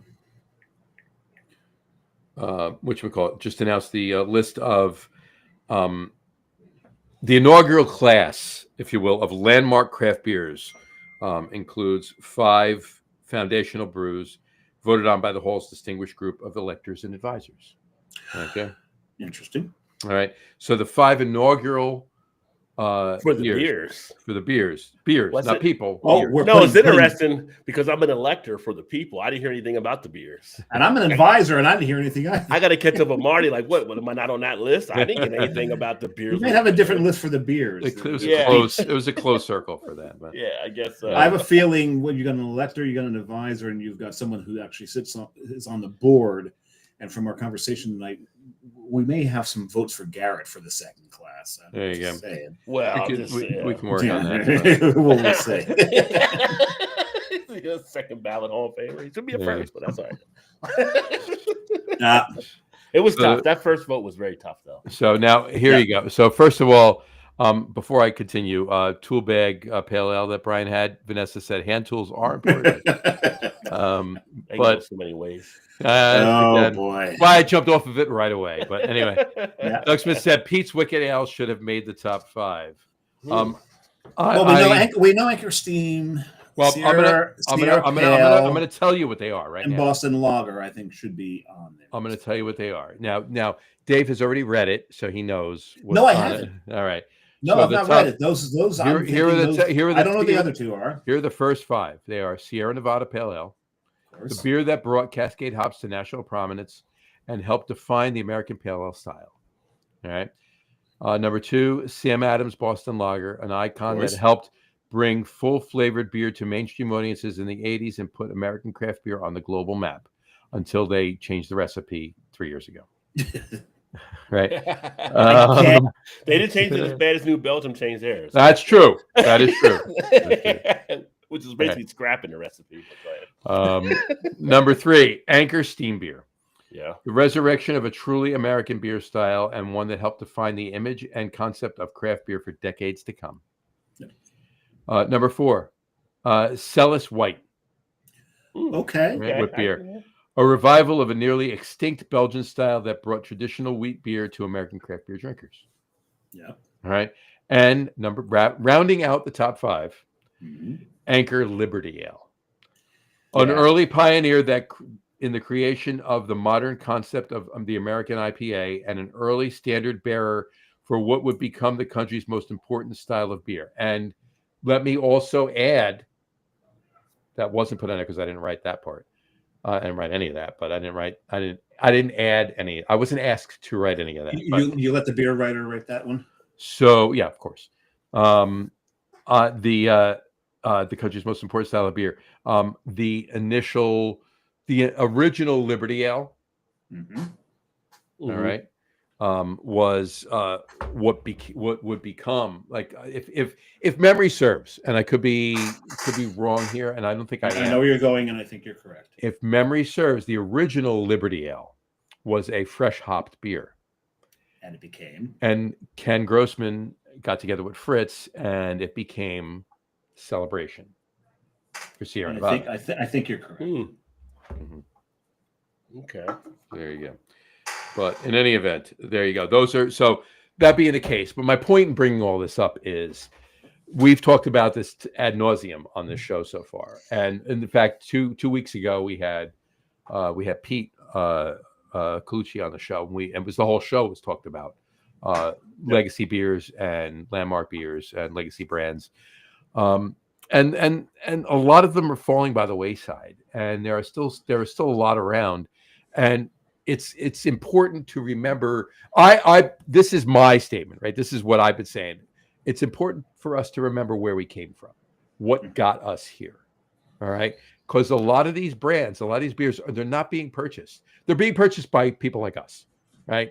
But they're not filtering down into a lot of the younger craft beer drinkers, and some of these beers are not only fantastic on their own, but they're better than, and I don't mean to demean some of the newer styles, and some of the newer beers that are out there, which are fantastic on their own, in their own right. But some of them are actually at least as good, if not better, than some of the more recent representations of those styles that are out there by these newer breweries. Again, no disrespect to any of them, but these are the OGs. These are the ones that did it first. These are the reasons. These brewers are the reasons you did those styles. You attempted to do those styles. Let's push it back a little further. The reason that John and I got on this kick and why it became ad nauseum on this show was when we lost Anchor. Right. And there was a discussion as to what happened. And I finally just went, it's our fault. We took them for granted. We figured they'd always be there. We figured we all went to the horizon. What's new? What's different? And we were all drinking all these new things. We wanted everything that was new. We forgot to go back to our old loves and buy those. And we lost Anchor. And we don't want to see it happen to some of these other breweries that are out there. We've already seen that Great Divide has shut down their tap room. That should not happen. Oh, I didn't know that. Fantastic beer. Yeah. They're gonna wind up. I believe they're gonna wind up contract brewing. Like they're not going away, but they're gonna wind up contract brewing. And well, I think part of it too is from the time I've been messing around doing the beer type stuff. I think some of these breweries get into an issue where they, for lack of a better term, management style. They lose track of how to actually manage their brewery for success. The problem with Anchor, one of the problems is they extended too far to try to be too much to too many people. But was that due to the Asahi take? Was it Asahi that took them over? Who took it over? Sapporo. But no, before Sapporo, I mean, if 70% of your stuff is in California, I know breweries want to try to go as far as they can sometimes. You should stay in California. Or maybe you bleed into Washington, you bleed into Nevada, you bleed into stuff out. Like, there's a certain thing why you have like a treehouse sticking in the Northeast, for instance. Right. Because you end up overextending too much. Sticking it, they don't distribute it at all. They don't distribute anywhere. But the biggest thing now, we started getting like some of the Trillion type stuff. They're now starting to get out where we can get them like in Ohio and some other states. Right. But one of the examples I always bring up is Sawgrass out of Kansas. They found themselves extending out too far, which led to their demise. Right now, one of the things I think that Bell's caught on to, and basically, I forgot who their parent company is now under Bell. I think it's New Belgium they're under. They're actually pulling back to the Great Lakes region because they're seeing there's just too much spread out and it's hurting them economically. So as much as we want beers to be everywhere, sometimes it's better to keep them where they're at. And that gives them a better chance for success, I think. I don't disagree with that at all, but Anchor distributed and reached out to where they were because at one point they could support the sales could support it. Yeah, they could at one point. Yeah. At one point, and what you're talking about is they failed to acknowledge when the sales stopped supporting it. Yeah, and when basically there was a wave when a lot of across the country. You see in all different states, it became more of a my community type beer, regional type thing. There were signs on the wall there where people were kind of wanted their brewery in their community, in their neighborhood. They still would get so many other ones outside, but it was kind of like there was a change that was taking place over the last 5 to 10 years where it's kind of like people were pulling back a little bit. It started about 10 years ago, maybe 8 years ago, and it's hard. It's hard to blame them though when you look at them being one of like, let's just say like the three matriarchs, Sierra, Sam Adams, Anchor. Sierra and Sam Adams has not needed to pull back whatsoever. Their sales are supported nationally. A lot of it is, a lot of their, their distro and their partners in distro, who we're not going to mention one of them.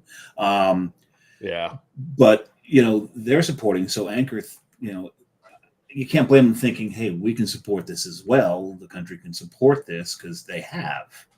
I think they just failed to notice when it started to shrink on them. Yeah, I mean, actually, they did notice it, and they took the wrong damn step, and they rebranded, which was horrific. That was bad too. Yeah, that was really bad.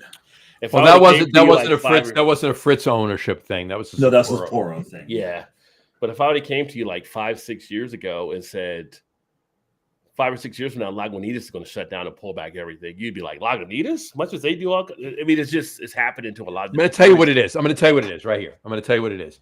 It's automatons in an office that have no friggin' idea what the craft beer industry is all about. And they just look at numbers. Okay, because Lagunitas sold out to Heineken Europe, right? Heineken Europe, and these automatons sit in office. They say, okay, well, this beer, and this beer are making us the most money. Fuck everything else. This is all we're making. Well, that's why you got Voodoo Ranger and New Belgium being pushed so hard. Same thing. Oh God, it's everywhere now, right? It's everywhere, and it's not just in the ownership of that. And I'll get into. Well, let me get into this now, and I'll say this first. I didn't even know this, and this happened apparently a little while ago. But San Miguel, obviously, we know bought into Founders years ago. Right. They also bought into Avery. Yes. Okay. Now, Avery, in fact, a lot of the production of All Day IPA from Founders All Day IPA is actually brewed in Boulder at Avery. Okay. And to the point where Avery's making, how many beers did Avery make? 1 million, right? Yeah, and a half. You don't even see the gold. You don't even see the gold label beers. You don't see anything anymore. You see the 12 Raja, beers. like occasionally in Kansas. 12 beers, Rod. Yeah, 12 beers. That's it. Yeah. The automatons at San Miguel said, "Hey, this is what we're doing. These are the beers that make us money. This is what we're doing." No, it's all. I need to talk to somebody. There you go. I'm talking to you guys right now. Well, but here's my thing, Rod. One of my favorite Christmas ales, obviously, other than, in fact, it's my second favorite Christmas ale next to Celebration. Okay, was Avery Old Jubilation. That's gone. That was a good beer. That's gone. That's a good beer. And it's gone. It's gone. Yeah. Never have it again. Remember they used to make Rumpkin too as a pumpkin beer. Rumpkin was great. Yeah. They made Rumpkin and they made Pumpkin KYN. Yeah. Right. Barrel aged pumpkin. Right.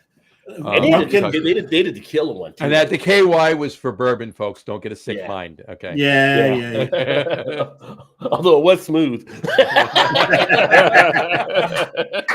It went down easy.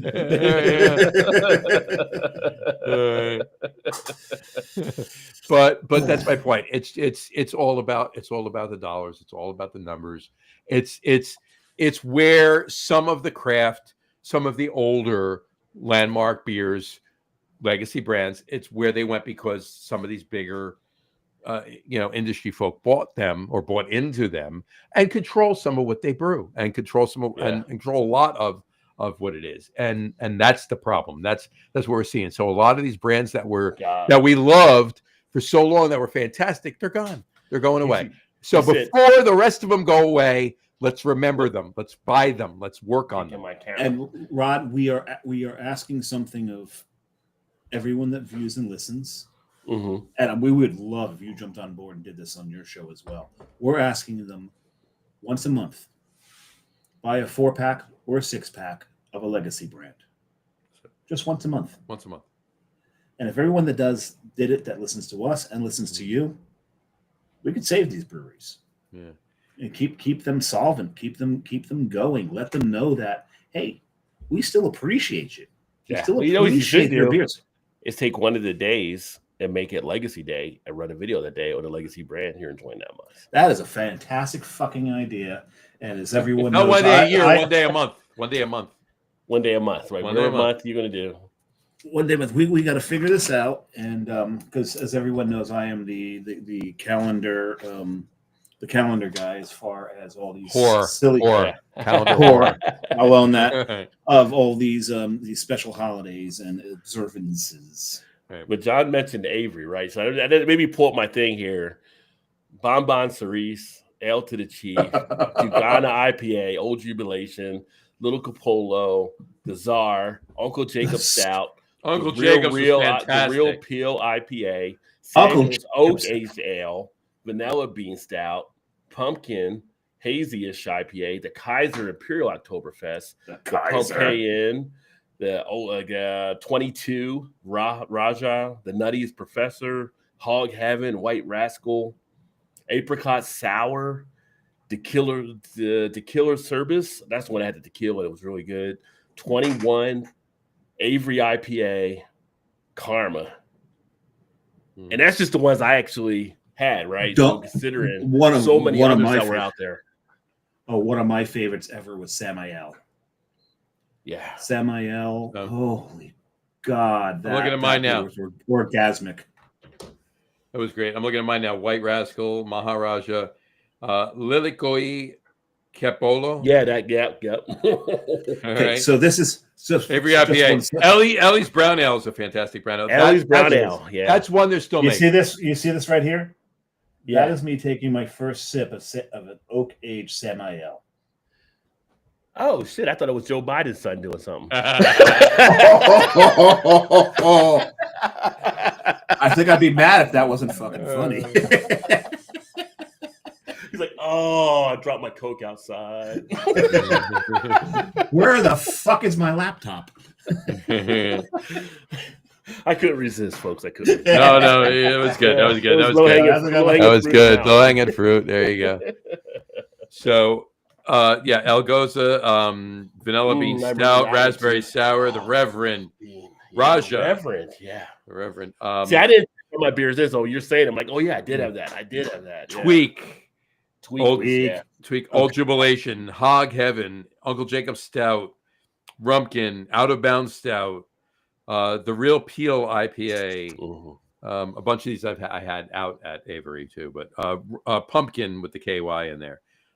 Chai High. That was actually interesting. That was almost. It was almost like the KY in the beer. Didn't put the KY in the beer. That was almost the Chai High was almost like a Dogfish Head type of ancient ale kind of thing. Plaything. Yeah. Fuckery. Fuckery. Yeah. Apricot Sour, Bug Zapper, 23. Yeah, there you go. Oh, you get the 23. Okay, all right. Good. Fortuna. Out of Mind Coffee Stout was fantastic. Double-barreled maple stout. I don't have to tell you what I thought about that, and that was a 15.3% too. So. I'm sure you love that one. I mean, on and on and on. I could go on, but they're gone. They're gone. And some of the ones I had that neither of you mentioned, Amacetia.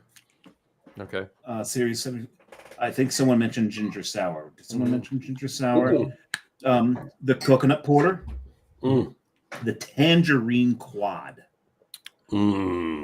Was amazing. The Persic Saison, Expletus, 2016 Expletus. It was a tequila and cherry in it. That thing was, and I think John, did you mention this one, Lil Koi Capolo? Yeah, we've all had that one. Yeah. There's Fortuna. The Hawaiian sour. Yes. Oh my God. Out of Bounds Stout.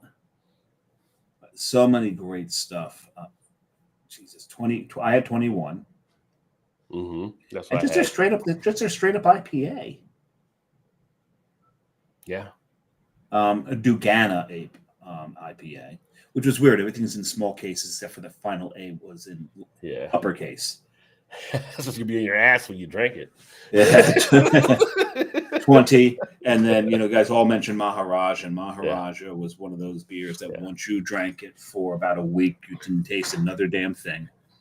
But is it just because of these ones that have been acquired, or because I can say like Sierra Nevada, they're pushing, so they have the other stuff, but they're still pushing a lot more of the Crazy Little Thing series. That's like to become their bread and butter, right? But you think of other breweries that aren't bought out. You have it's me and Avery. Nice. You think of like some of the other ones, like Rogue, for instance. We used to see tons of different Rogue stuff. Oh, Jesus. You very see any of those. Well, Rogue was the OG of fuckery. Yeah. They were like the creator of the Bomber Wall, basically. Yeah, they were the first ones to really start. Very small place, Avery. A very small place. Very little. Very little. One of these days, I really, really hope we do a show on No Selfies Day. That wasn't a selfie. I took a picture of the building. John would be crippled. He wouldn't know what to do. But no, Rogue, the stuff that Rogue came up with very, very early. Yeah. Before anybody else was really adjuncting the ever-loving crap out of beers. Yeah. Rogue was. I used to watch the Fisherman Show. When they were getting the crabs. What's that show on? Like Deadliest Catch. Yeah, and they had a Sig beer, a beer dedicated to Sig. Yes, they did have it. Yeah, Captain Sig or whatever. Remember when they did the beard beer? Yeah. That's the brew house at Avery, by the way. We've moved on from Avery, John. You got any pictures from Rogue? I'm waxing nostalgic. I'm sorry. Okay. You're waxing your what? I'm waxing my nostalgic. Okay. He's using the hand tools of Vanessa talking. I'm using hand tools. Vanessa's hand tools. Yeah. Do you need a moment? You need to go off camera for a second. Hold on. I need a little KY. Yeah. But please. But I remember Rogue had the Morimoto. The Morimoto. That was like the first like rice. Morimoto, Yes, Morimoto was great. Yeah. They also had the two soba beers they made. Mm-hmm. They had the dark soba and the light soba. But they did that beer where they took one of their brewers, combed out his beard and used the yeast in his beer. I remember it. I didn't have it, but I do remember it. Yeah. I was brave enough to try it. Everybody else was like, that was great. What's worse? What's worse for you? Or liverwurst or bratwurst? What's more disgusting for you? That beer with the brewer's beard yeast, or the model's vagina yeast beer. They did that in Australia, right? Though that one. We did it in Australia. It was Australia. Yeah. Or the Rocky Mountain Oyster Stout beer. Well, I've had that one. I'd almost. You said which one was worse for you, or which one? No, I've had Rocky Mountain Oyster Stout, and it's actually which one would make you? Which one probably the model yeast at some point too. You just didn't realize.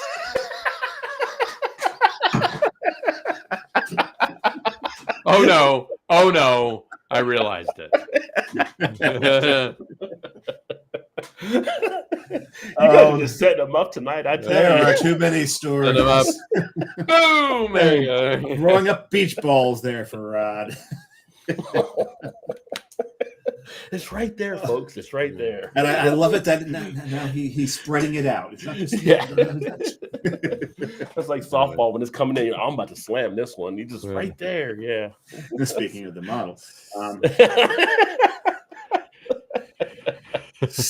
Anyway, so to wrap it up, buy your legacy brands. Buy your landmark. That's a great idea. That's a great idea to do the legacy. I like that legacy day. I think that'd be awesome if people started running like a legacy day. Yeah, maybe put that out there on the channels. We need to do something. I don't know if we can do it monthly. You don't want to take away the specialness. That's really I could find a better word for that. Quarterly. I mean, you could do it one day a year. I mean, you wouldn't try to do it before them. I was saying if you do it one day a year, you have all legacy beers you were featuring. Oh yeah, no, that's definitely could do that. But you can do a quarterly thing because there are quarterly ones like Orgasm Day is a quarterly thing. And we always do that on the either the solstice or the. Well, here you go. You do a legacy beer day. You do it quarterly, and then each quarter you feature a brewery from the north, one from the east, one from the south, one from the west. I kind of like that idea. I kind of like that. Rod's still thinking. You need to open your third beer if you're still thinking. Do I really need to? Open it. Yeah. Kind of need to. What you got there? I don't really do triple mash. He's opening the triple mash. I don't usually do this on a school night. 18% ABV, Dragon's Milk. I for the honor love of Vanessa. that beer. There you go. If you're doing that, maybe I'll go to a fourth if you're doing that in your. I'll go to a fourth too, but actually, you know what? I'll go to a fourth now, only because I'm going to save the rest of this to drink after the fourth. Is that a warm up? I'm gonna go to my fourth only because I'm almost done with this one, John. Mm-hmm. You guys make it so easy to drink around here. I tell you, my fourth is lighter than the third. So I recognize that can right there. That can may have existed in my luggage for a little bit.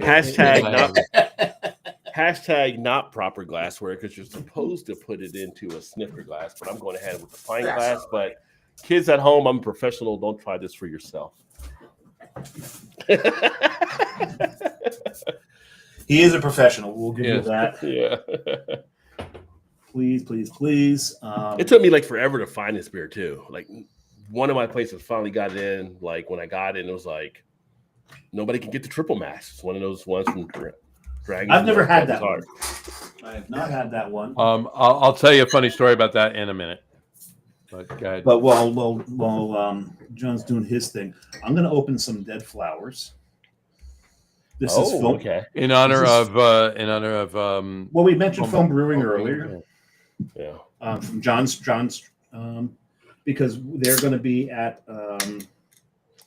in Clark. They're going to be in Clark, New Jersey, right off exit 135 off the Parkway at Paragon Tap and Table on Thursday, August 14th at 4 p.m. start. I will be there around 5.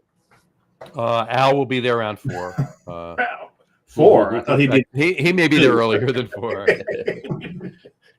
Speaking, it's going to sound bad, but speaking of dead, Gen X been taking hits this last few weeks on people dying, so to speak. Oh, we are. And I don't know. When I was growing up as a kid, I don't know if you guys you ever saw like the show What's Happening in the Black community. That was like a big thing. Oh hell yeah! I love What's Happening. D. Hey.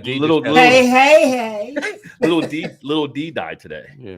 Did she? 60 years old. 60 years old. Oh Jesus! Yeah. It's funny because my friend Coop, and he's passed as well, Leon. I had a cartoonist do a picture of him, me, and another friend of ours, and he was like, "Well, do you have a picture of him?"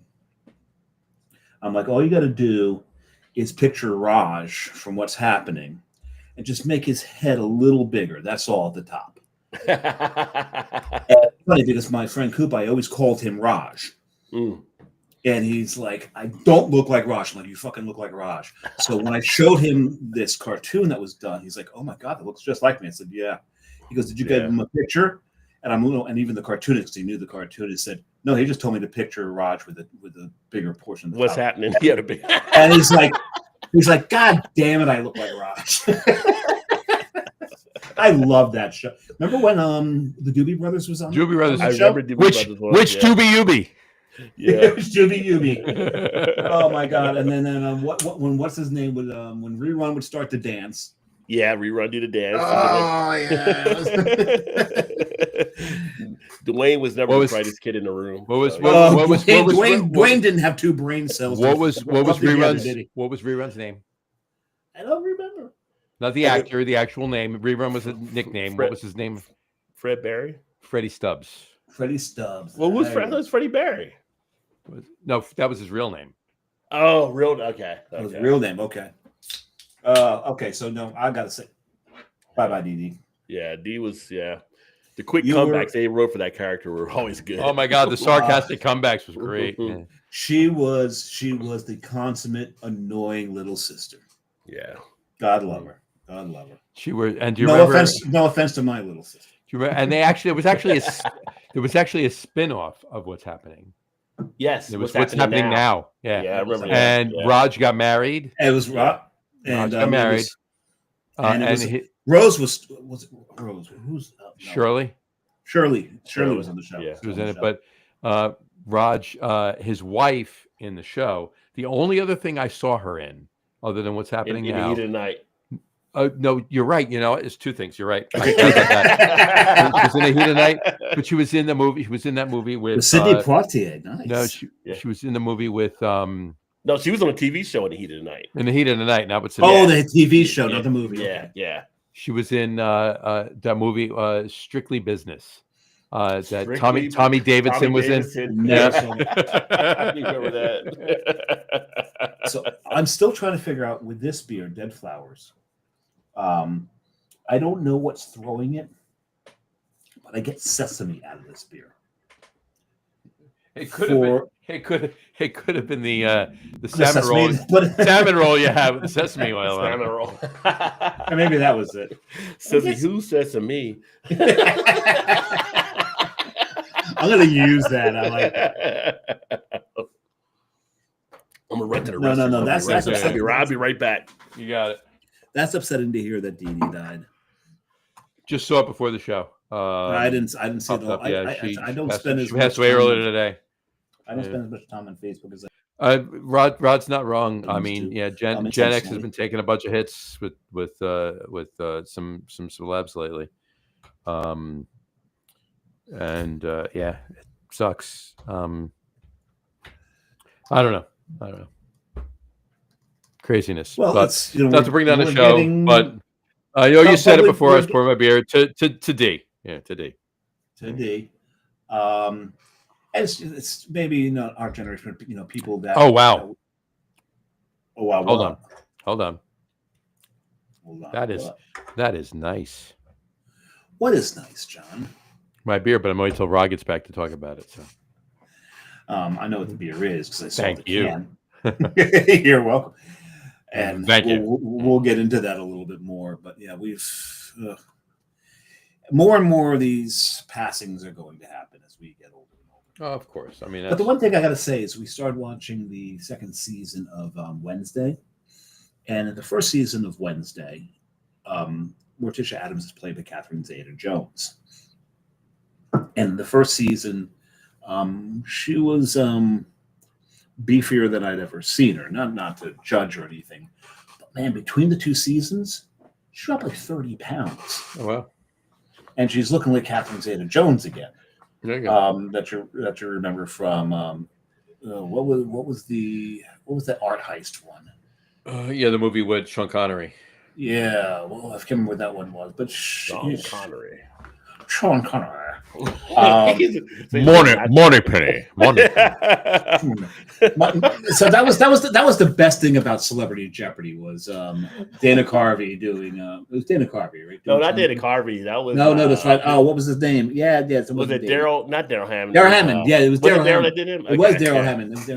It's like I'll take swords for $600. Yeah, it was Daryl Hammond. That's and that guy. I met Daryl Hammond a couple of times. He actually, when I was in radio, he actually filled in for Alan. Oh yeah, Combs you've told us. Oh, before. nice. He filled in. I worked with Alan Combs for years, but he filled in when Alan was on vacation. He filled in for 2 nights, and he's a funny guy, great guy, but he was a chain smoker and a half, dude. I would take a 3-minute commercial break. He would suck down an entire cigarette in 3 minutes. Oh wow. The penis mighty. He said that is the rapist from 600. Will Ferrell look at the word. Therapist. It's right there. Rapist. That's therapist. That's not what your mother said. Yeah, right. Last night. That's not what your mother said last night. Suck it, Alex. I still love the role he did in Untouchables is still one of my favorite roles to see. Oh hell yeah. Yeah. Oh my god. I like to beat up the dead guy. He's beating the hell out of the dead guy. The other guy's getting scared. Some great stuff. At any rate, so where are we? What are we? I'm trying to find the movie that she was in with him. Okay. With Sean Connery. Oh, Entrapment. Yeah. One of my favorite Sean Connery roles. Such a silly action movie was The Rock. The Rock was good. Yeah, The Rock. My favorite Sean Connery role was James Bond was You Only Live Twice. Mine actually was From Russia with Love. Yeah. That's my favorite James Bond movie, hands down. From Russia with Love. Because one of the bad guys in it is going to need a bigger boat. True story. Right? You're leaving them out from Highland. Robert shows. Oh, Highlander, man. Highlander. And the best part about that is you've got a Scottishman playing a Spanishman against an American playing a Scotch. Scottishman.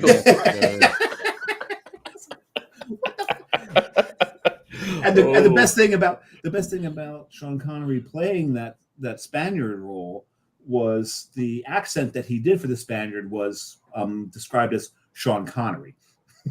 Right. That was his accent. That was his accent. His accent wasn't Scottish. It was Sean Connery. It wasn't Spanish. It wasn't Spanish. It was just Scottish. He just did Sean straight up Sean Connery. So, really quick, my fourth beer that I opened, and letting my third beer warm up a little bit, is a beer that Dave brought me back from Austin. It's the Grodzisky from Live Oak Brewing.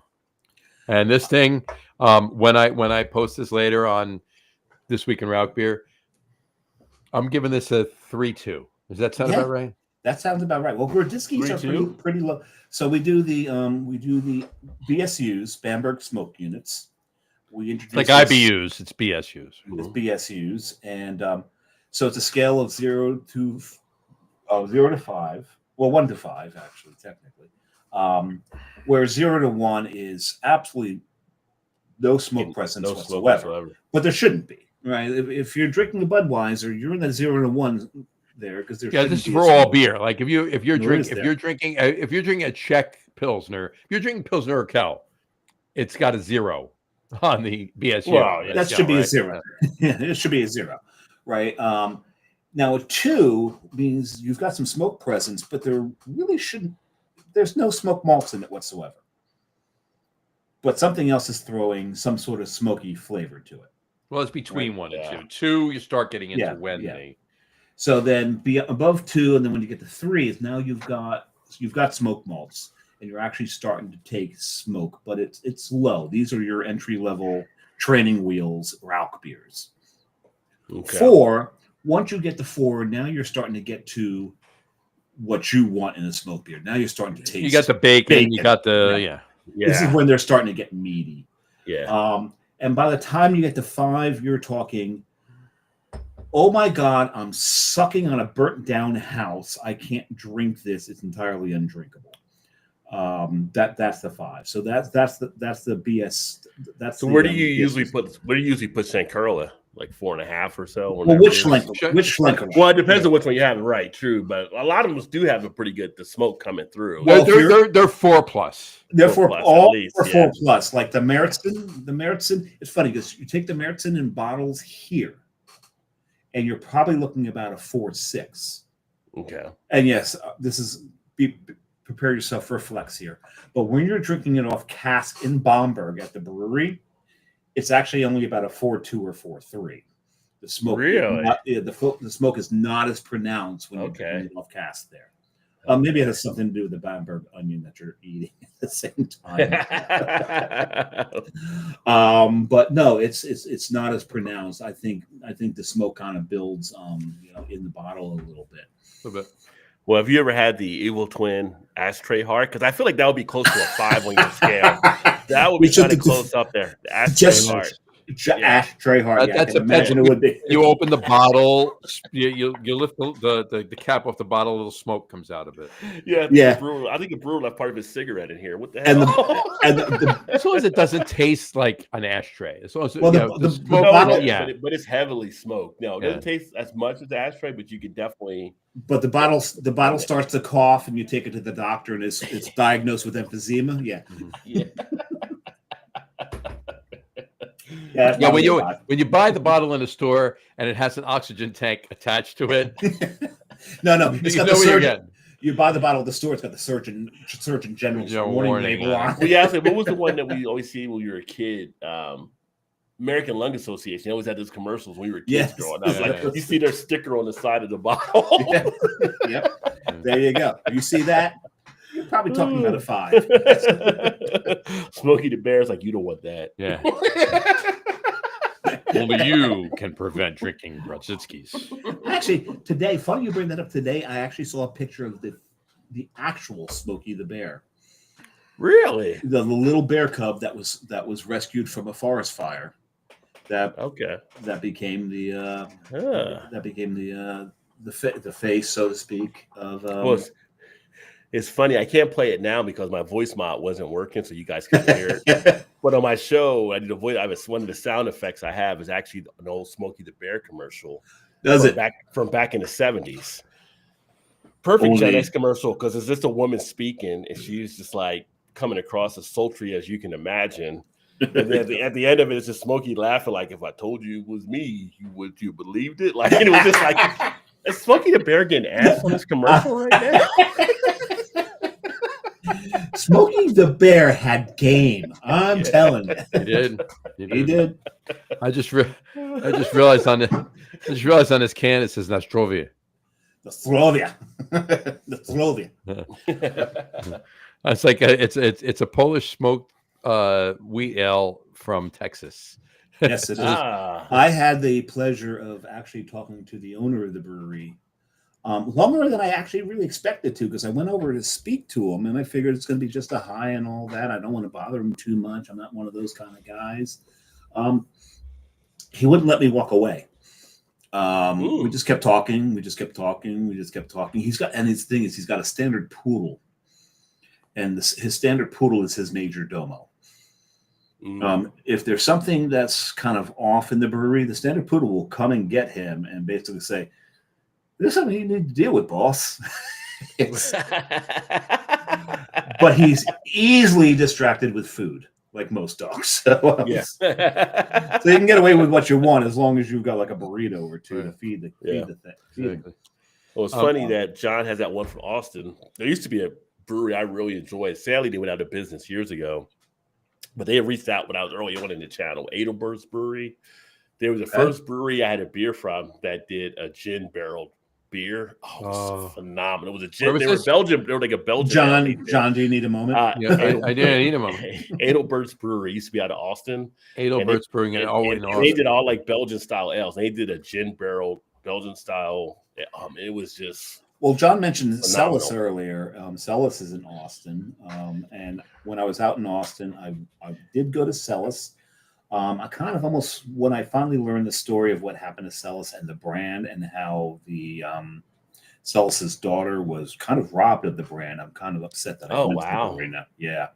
Wow. We hope one day to actually get her on the show and talk about what happened there. But there's a point where Doug Smith had brought up I'll bring it up right here because I was going to put it up right here. Yep. He said, I would have knocked Celis White off the top 5. Pete's Wicked at the time had more of an impact. A brown ale on tap. And I agree with him. And the reason I think that Celis White didn't probably belong in that top 5, we're talking about the American Craft Beer Hall of Fame, and this was a Belgian style where go ahead, finish. I'll tell you what I think in a minute. Where the brewer left Belgium, the brewer that resurrected the style left Belgium, brought it over. And I think that might be why they put. Well, no, that's exactly what I was going to say. This is more about the brewer than it is about the beer. And I get it. Put the brewer in the Hall of Fame. I'm not too sure about the beer because Celis White. I love Celis White. Don't get me wrong, but it was a shadow of Hoegaarden. Okay. It was a shadow of Hoegaarden, and I agree with Doug.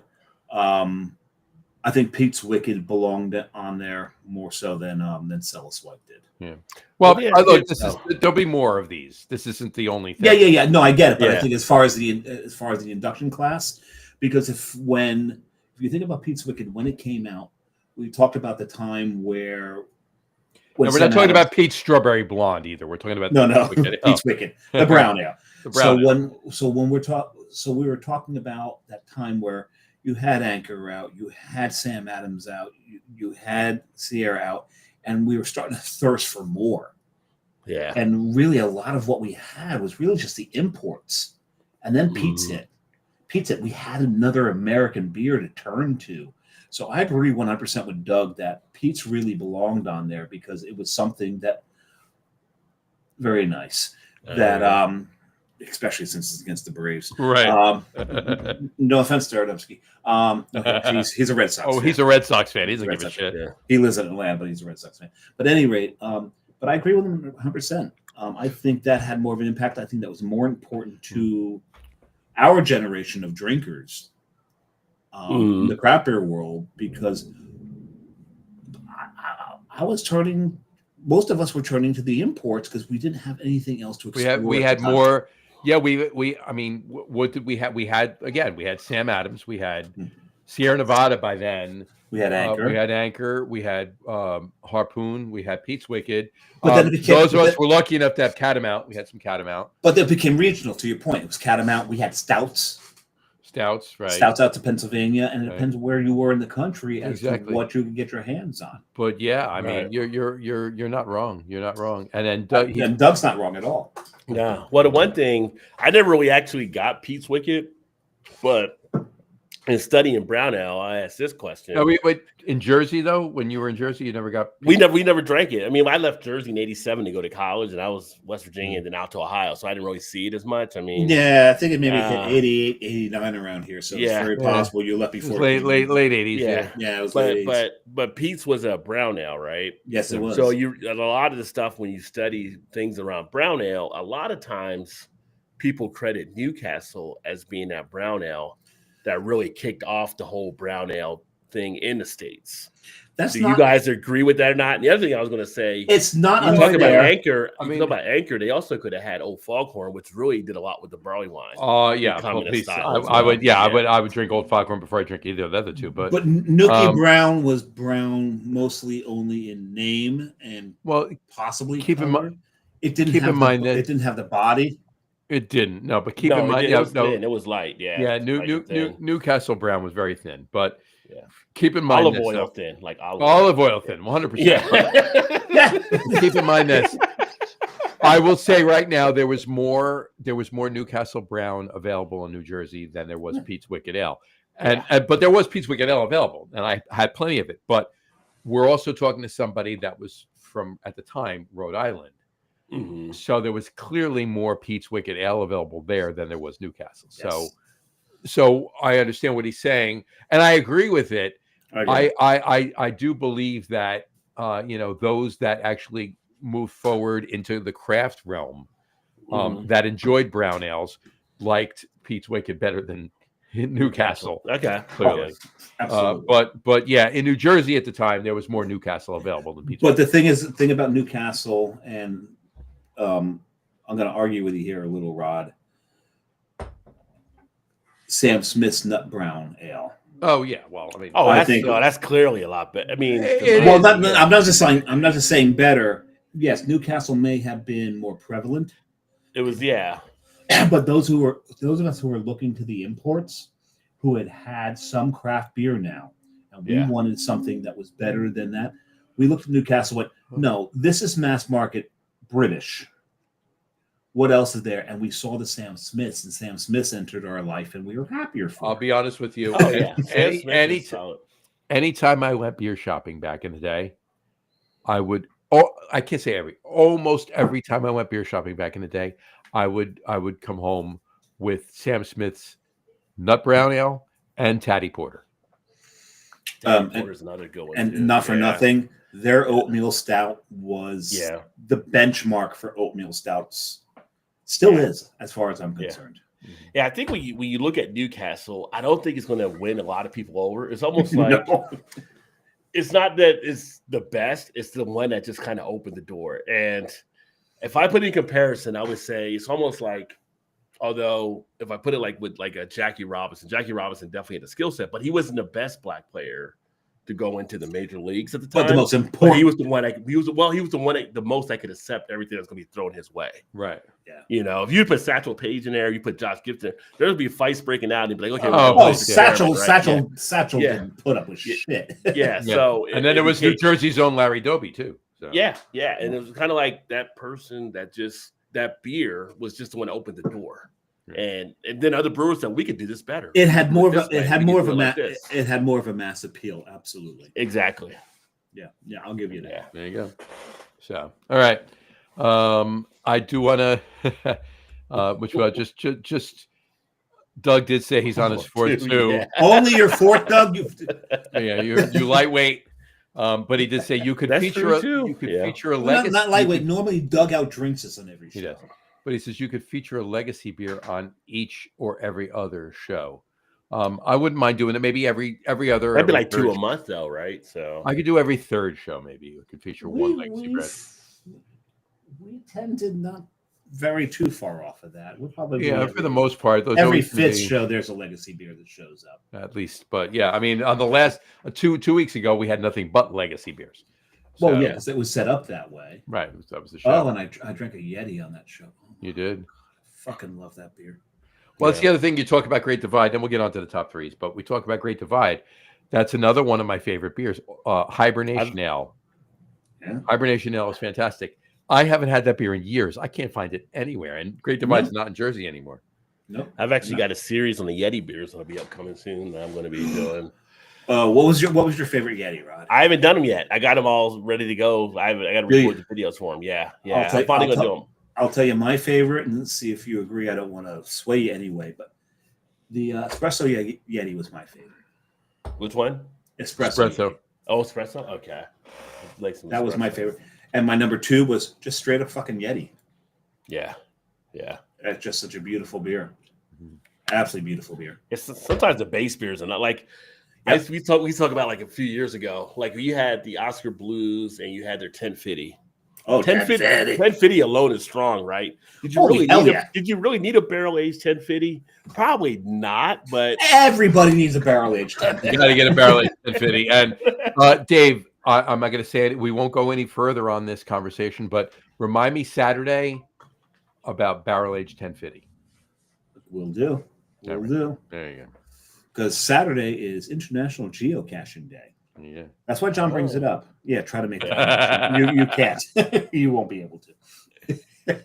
Yeah. Anyway. Yeah. So you're not wrong. Barrel aged 1050 is fantastic. Yeah. So at the beginning of the show, we mentioned all of the special days that are today. No, we actually didn't. We actually didn't. We actually did not. We actually passed it because today is National Toasted Almond Bar Day, and I could not find any to eat at the beginning. Oh, by the way, and I'm going to tell you why you didn't find it, because I went to the store too. They stopped making them. Those cunts. I'm sorry. Those jerks. Were you trying to find Almond Joy or something? No. Good Humor's toasted almond bars. They are a thing of the past. I went to the store. I went to 2 stores. Good Humor is not making toasted almond bars anymore. I need to talk to somebody. I need to go straight up Karen on this. I could have bought everything. I could have bought strawberry shortcake. I could have bought chocolate eclair. I could have bought any of them. I actually found toasted almond. I found the cookies and cream today, and and just the straight up chocolate one that's got the damn it! Our whole childhood's gone. Is there a National Pez Day? I used to love Pez as a kid. Well, Pez. I mean, Pez. Pez. You talking Pez? You talking about Pez? You talking about something like this? Yeah. You know it's an acronym, right? It's an acronym in, I think, pretty enormous. Danish. No. Zebras. I think it was it Denmark that there was. I was at the Pez Visitor Center in Orange, Connecticut. Brian went to his 4th beer now, so yeah. But this is where I actually got my Mandalorian Pez dispenser. Any rate, it's also World Elephant Day.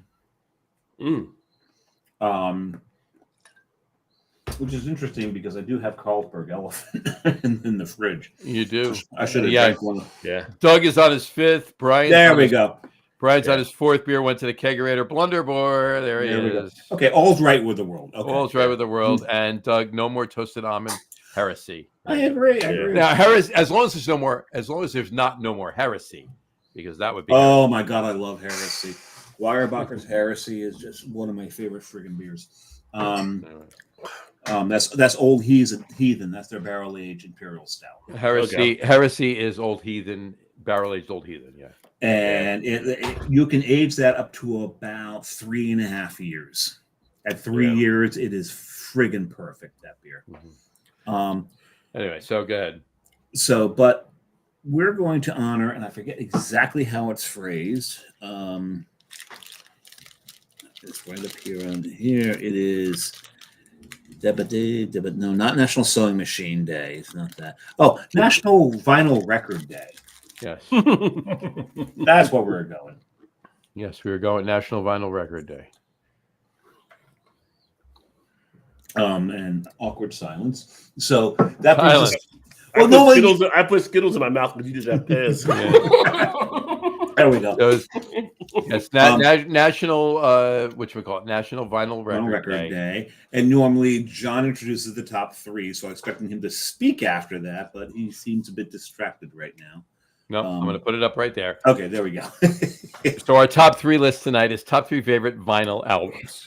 Type what you are doing tonight here. Top three favorite. Well, no, you put up the placeholder. I put it for you, and you never did. What? Well, you didn't type it there. You could have typed it elsewhere, but you were entering all the shit tonight. I know, but anyway, so tonight's top three list because of state your name. I state your name because of National Vinyl Record Day is top three favorite vinyl albums, top three favorite vinyl albums of all time that we've purchased, that you still have. We had in the past, whatever. Top three favorite vinyl albums. There you go. Ones that top three favorite vinyl albums you played till you couldn't play them anymore because the needle would just pop around because you played them too much. Yeah. Rod, you're up first. This vinyl. The Beastie Boys. That's tough. I told John earlier. It's kind of funny because back in the 90s, I was actually a DJ. We all were. Yeah, we all were. Okay. And then doing parties and I say a DJ because you have DJs nowadays that do their stuff, but it's all electronic. It's not like that. Like we had to think on the dime. We had vinyl. We were doing the mixing and doing the party scratch. We had the two turntables and a microphone and the mixing board. Yeah, and we had to know which songs to pick up with the right beats per minute to mix the songs in, so it was nice and smooth. And they kept people on the dance floor. Nobody got off, and it got the crowd hyped and all that kind of stuff. So it was a different type of time, but. It's like three albums. I mean, I grew up as a kid on K-Tel. K-Tel had all the hits back in the day. K-Tel had all the hot ones. Yeah, I had that. Dynamite was one of my favorite albums they put out. That was and it was all these compilations of the songs of the day. Yeah. But I feel like I have to put it. Okay, Roger, K-Tel is why I know the Lord's Prayer. Because there was a disco version of the Lord's Prayer that came out that was on a K-Tel album. And because I played it so much, that's how I learned the Lord's Prayer. That is something right there. Yeah. That's interesting. That's probably a ticket straight to hell right there, buddy. I remember like Hotline and stuff like that, but I don't remember the Lord's Prayer being one. But the Lord's Prayer was one. Yeah, absolutely. Yeah.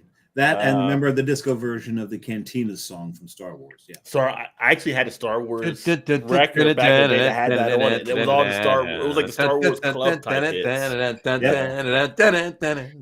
I couldn't hear a word you're saying because John's mic is so damn loud right now. I wasn't even thinking about that record until you said it. Like I did play a lot of that shit out of that record back in the day. Well, one I'd have to put obviously Michael Jackson Thriller. I had to put that's a fantastic fucking that record was getting played all the time, the different cuts on that one. And then I was thinking Prince. Which one? But then I was Purple Rain? Which one, right? And I was thinking Purple Rain, but then I was leading towards 1999 as well, double album. Double LP. I mean, controversy, 1999. But I was like, I think I did have to come back to Purple Rain. Now, Purple Rain was just such a banger. And I mean, And then you gave us Nikki on that as well. Mm-hmm. And the thing is, here's the thing about Purple Rain, that album, right? Mm-hmm. The oddest, best, wildest thing, one of the hits off of that album had no bass line. When Doves Cry, there's no bass line in the song When Doves Cry. He had a few. Pearls had no. I don't think had a bass line either. It was something Pearls. Shit, I can't remember the name of the song now. But I don't think that had. He did that. He did that more than once. Yeah. But you got to remember this was supporting to. I don't know if it supported the movie or the movie supported the album.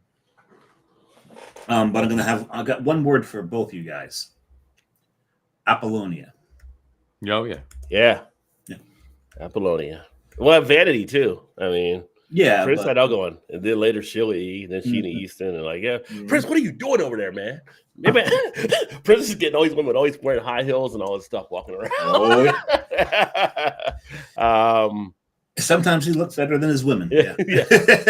So I had those two, and then the third one, it was like I grew up during the time of the golden age of kind of the hip. I was like, what did I play a lot back in the day? And I was thinking it was a Public Enemy, was it KRS One? And then it was like, you know what?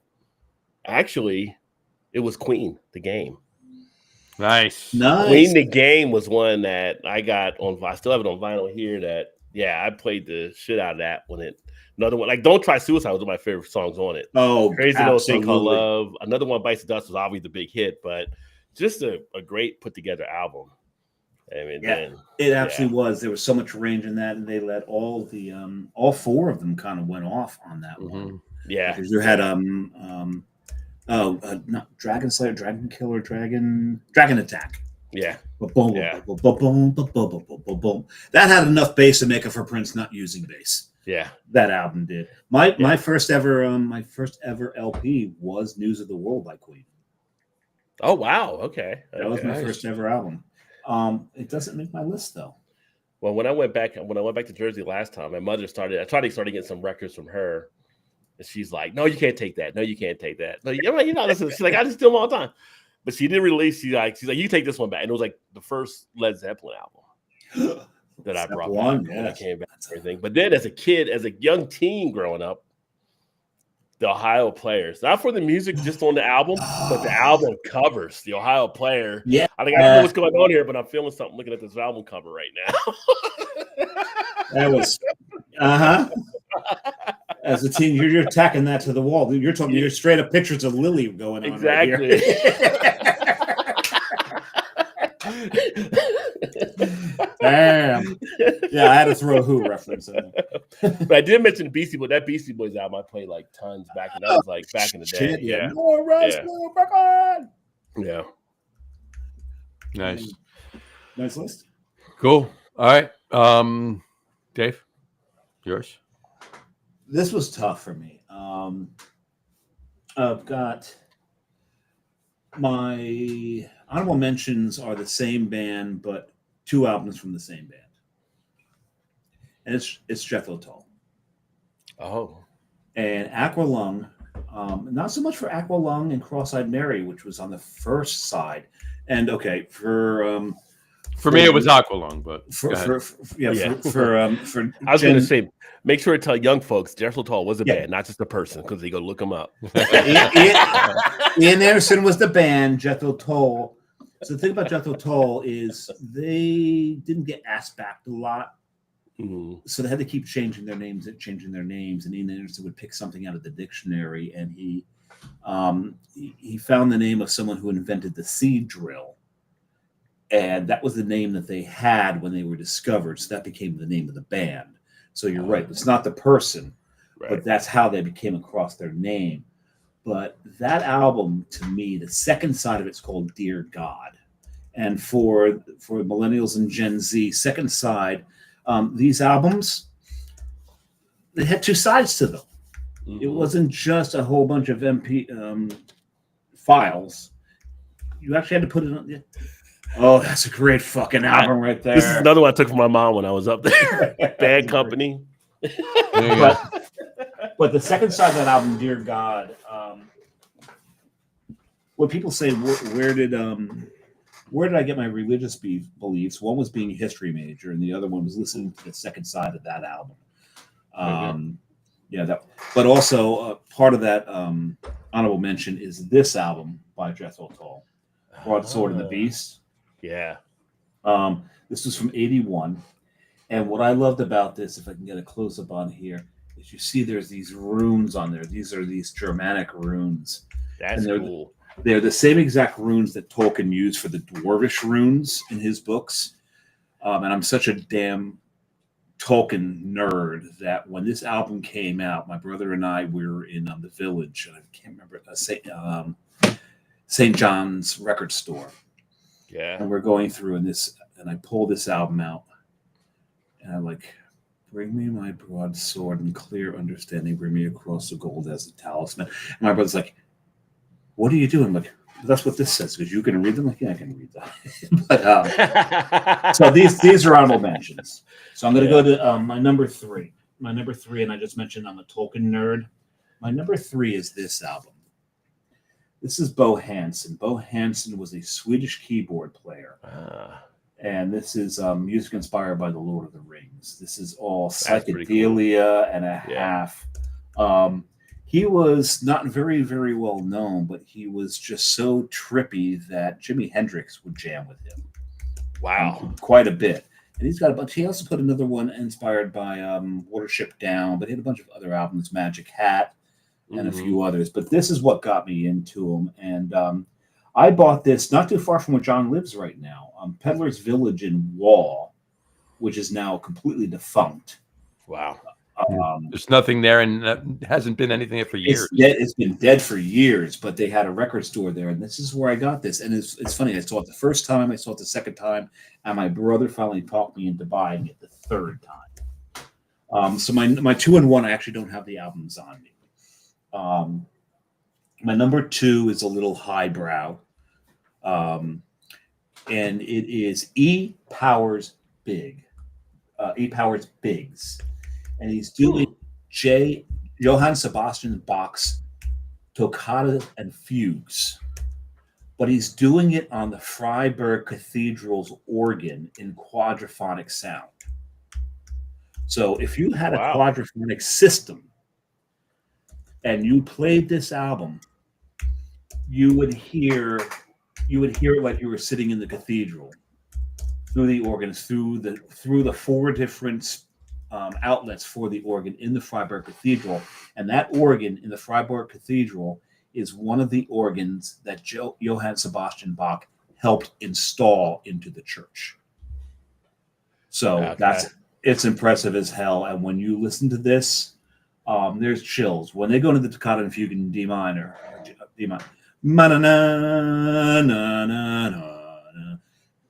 that thing just sends chills through your spine when you listen to it the way it was supposed to be listened to.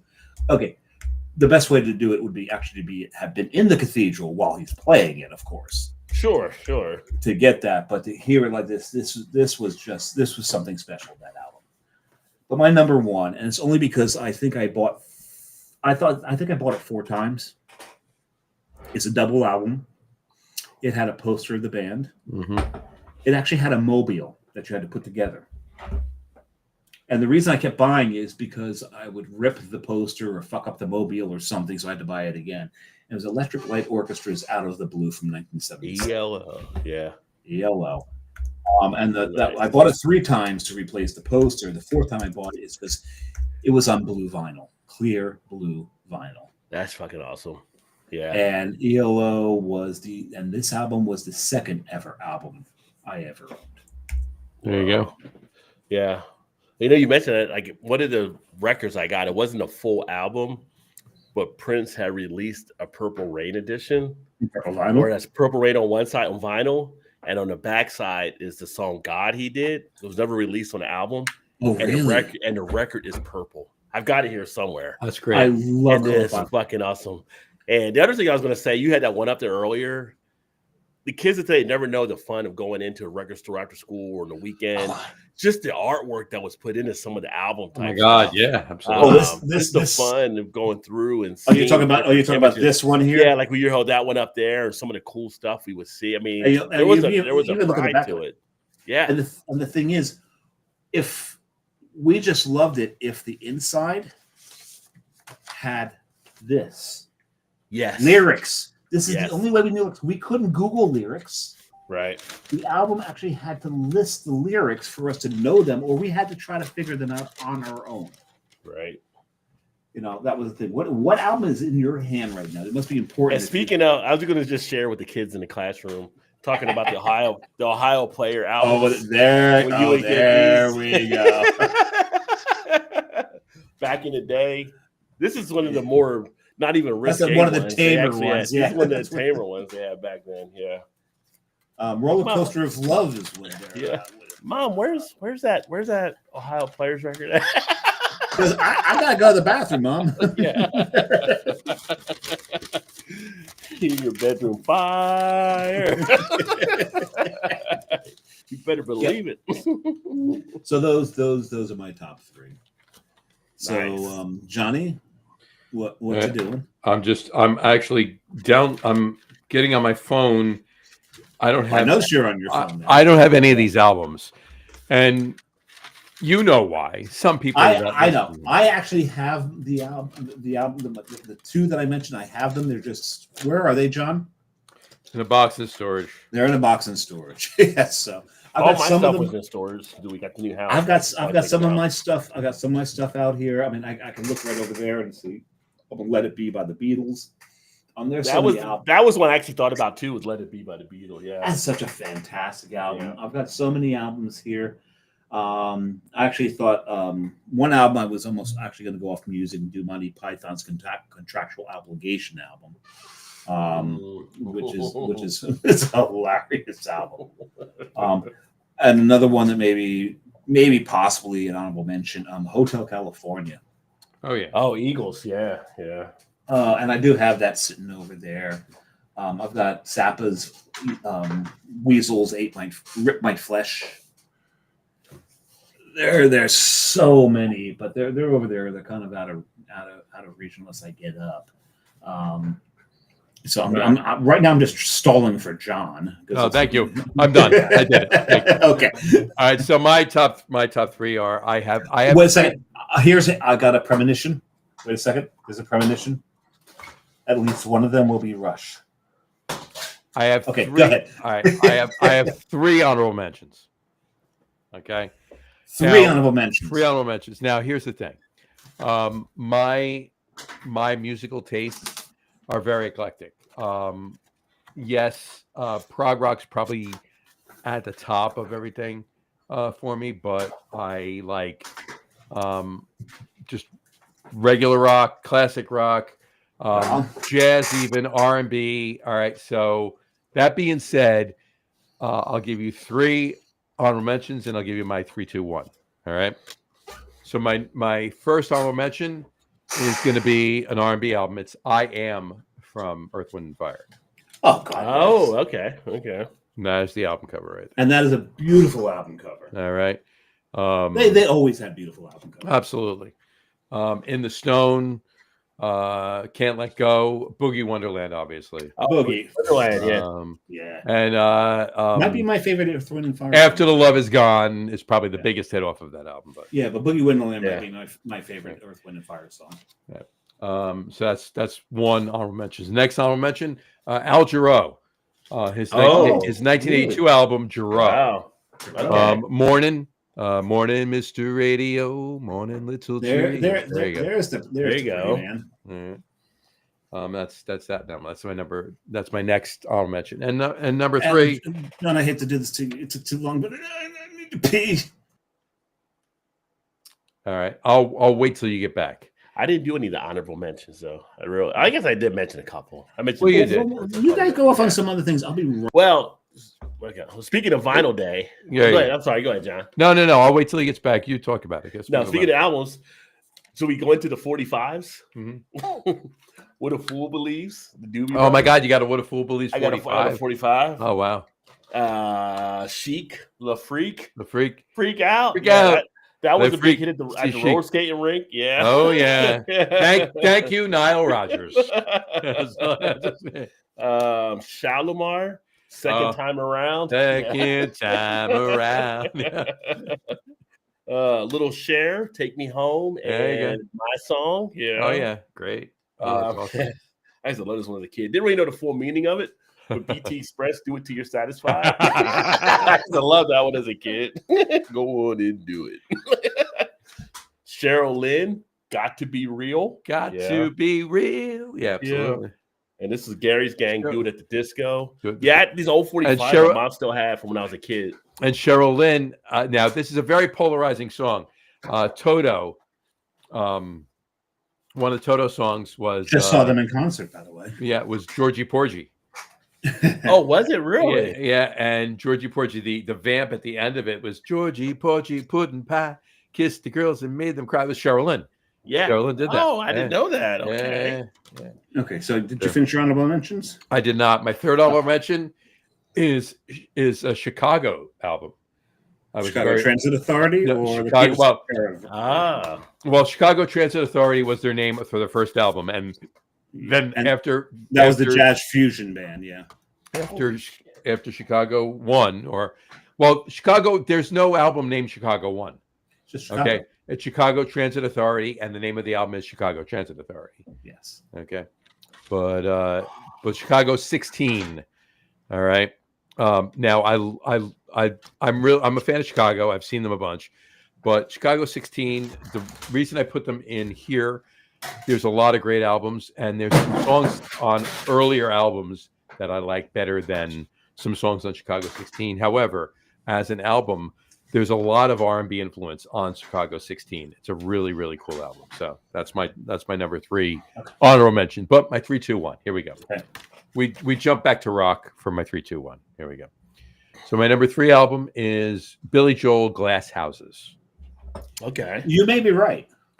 I may be crazy. I remember that one. I remember that album. Yeah. What's your favorite song off There's of it? so many great songs on Glass Houses. Pick one. Whatchamacallit? All for Lena probably is probably. I thought we were gonna, but maybe because I took French in high school. Mm-hmm. C'était toi. You were the one. Mm-hmm. Yeah.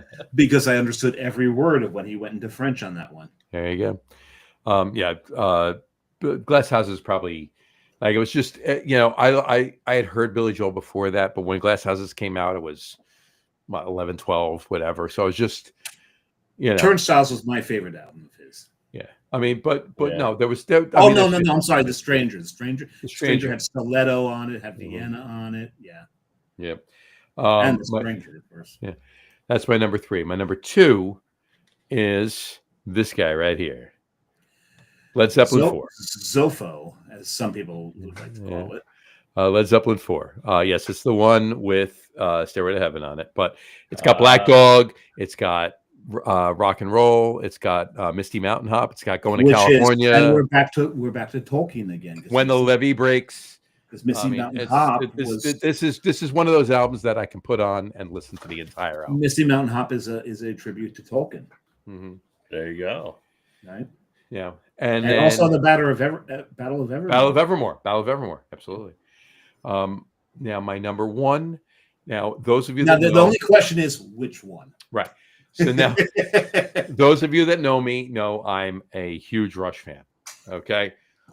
I could have put Rush albums for all 1, 3 2, of 3. these 1, 2, 3, 2, 1, and all of the honorable mentions as well. Yeah, all right.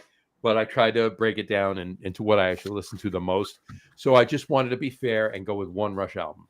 And of all the Rush albums, and believe me, I love every single Rush album. I love every single song on every single Rush album. But the greatest one is going to be this one right here. 2112, right there. And I knew you were going to go with that one. That's my favorite Rush song is off of the most well-known album, Moving Pictures. Moving Pictures, yeah. Limelight. No. Tom Sawyer. Red Barchetta. My favorite song. Now mind you, I love every single song on Moving Pictures. My favorite song off of Moving Pictures is Vital Signs. Great song.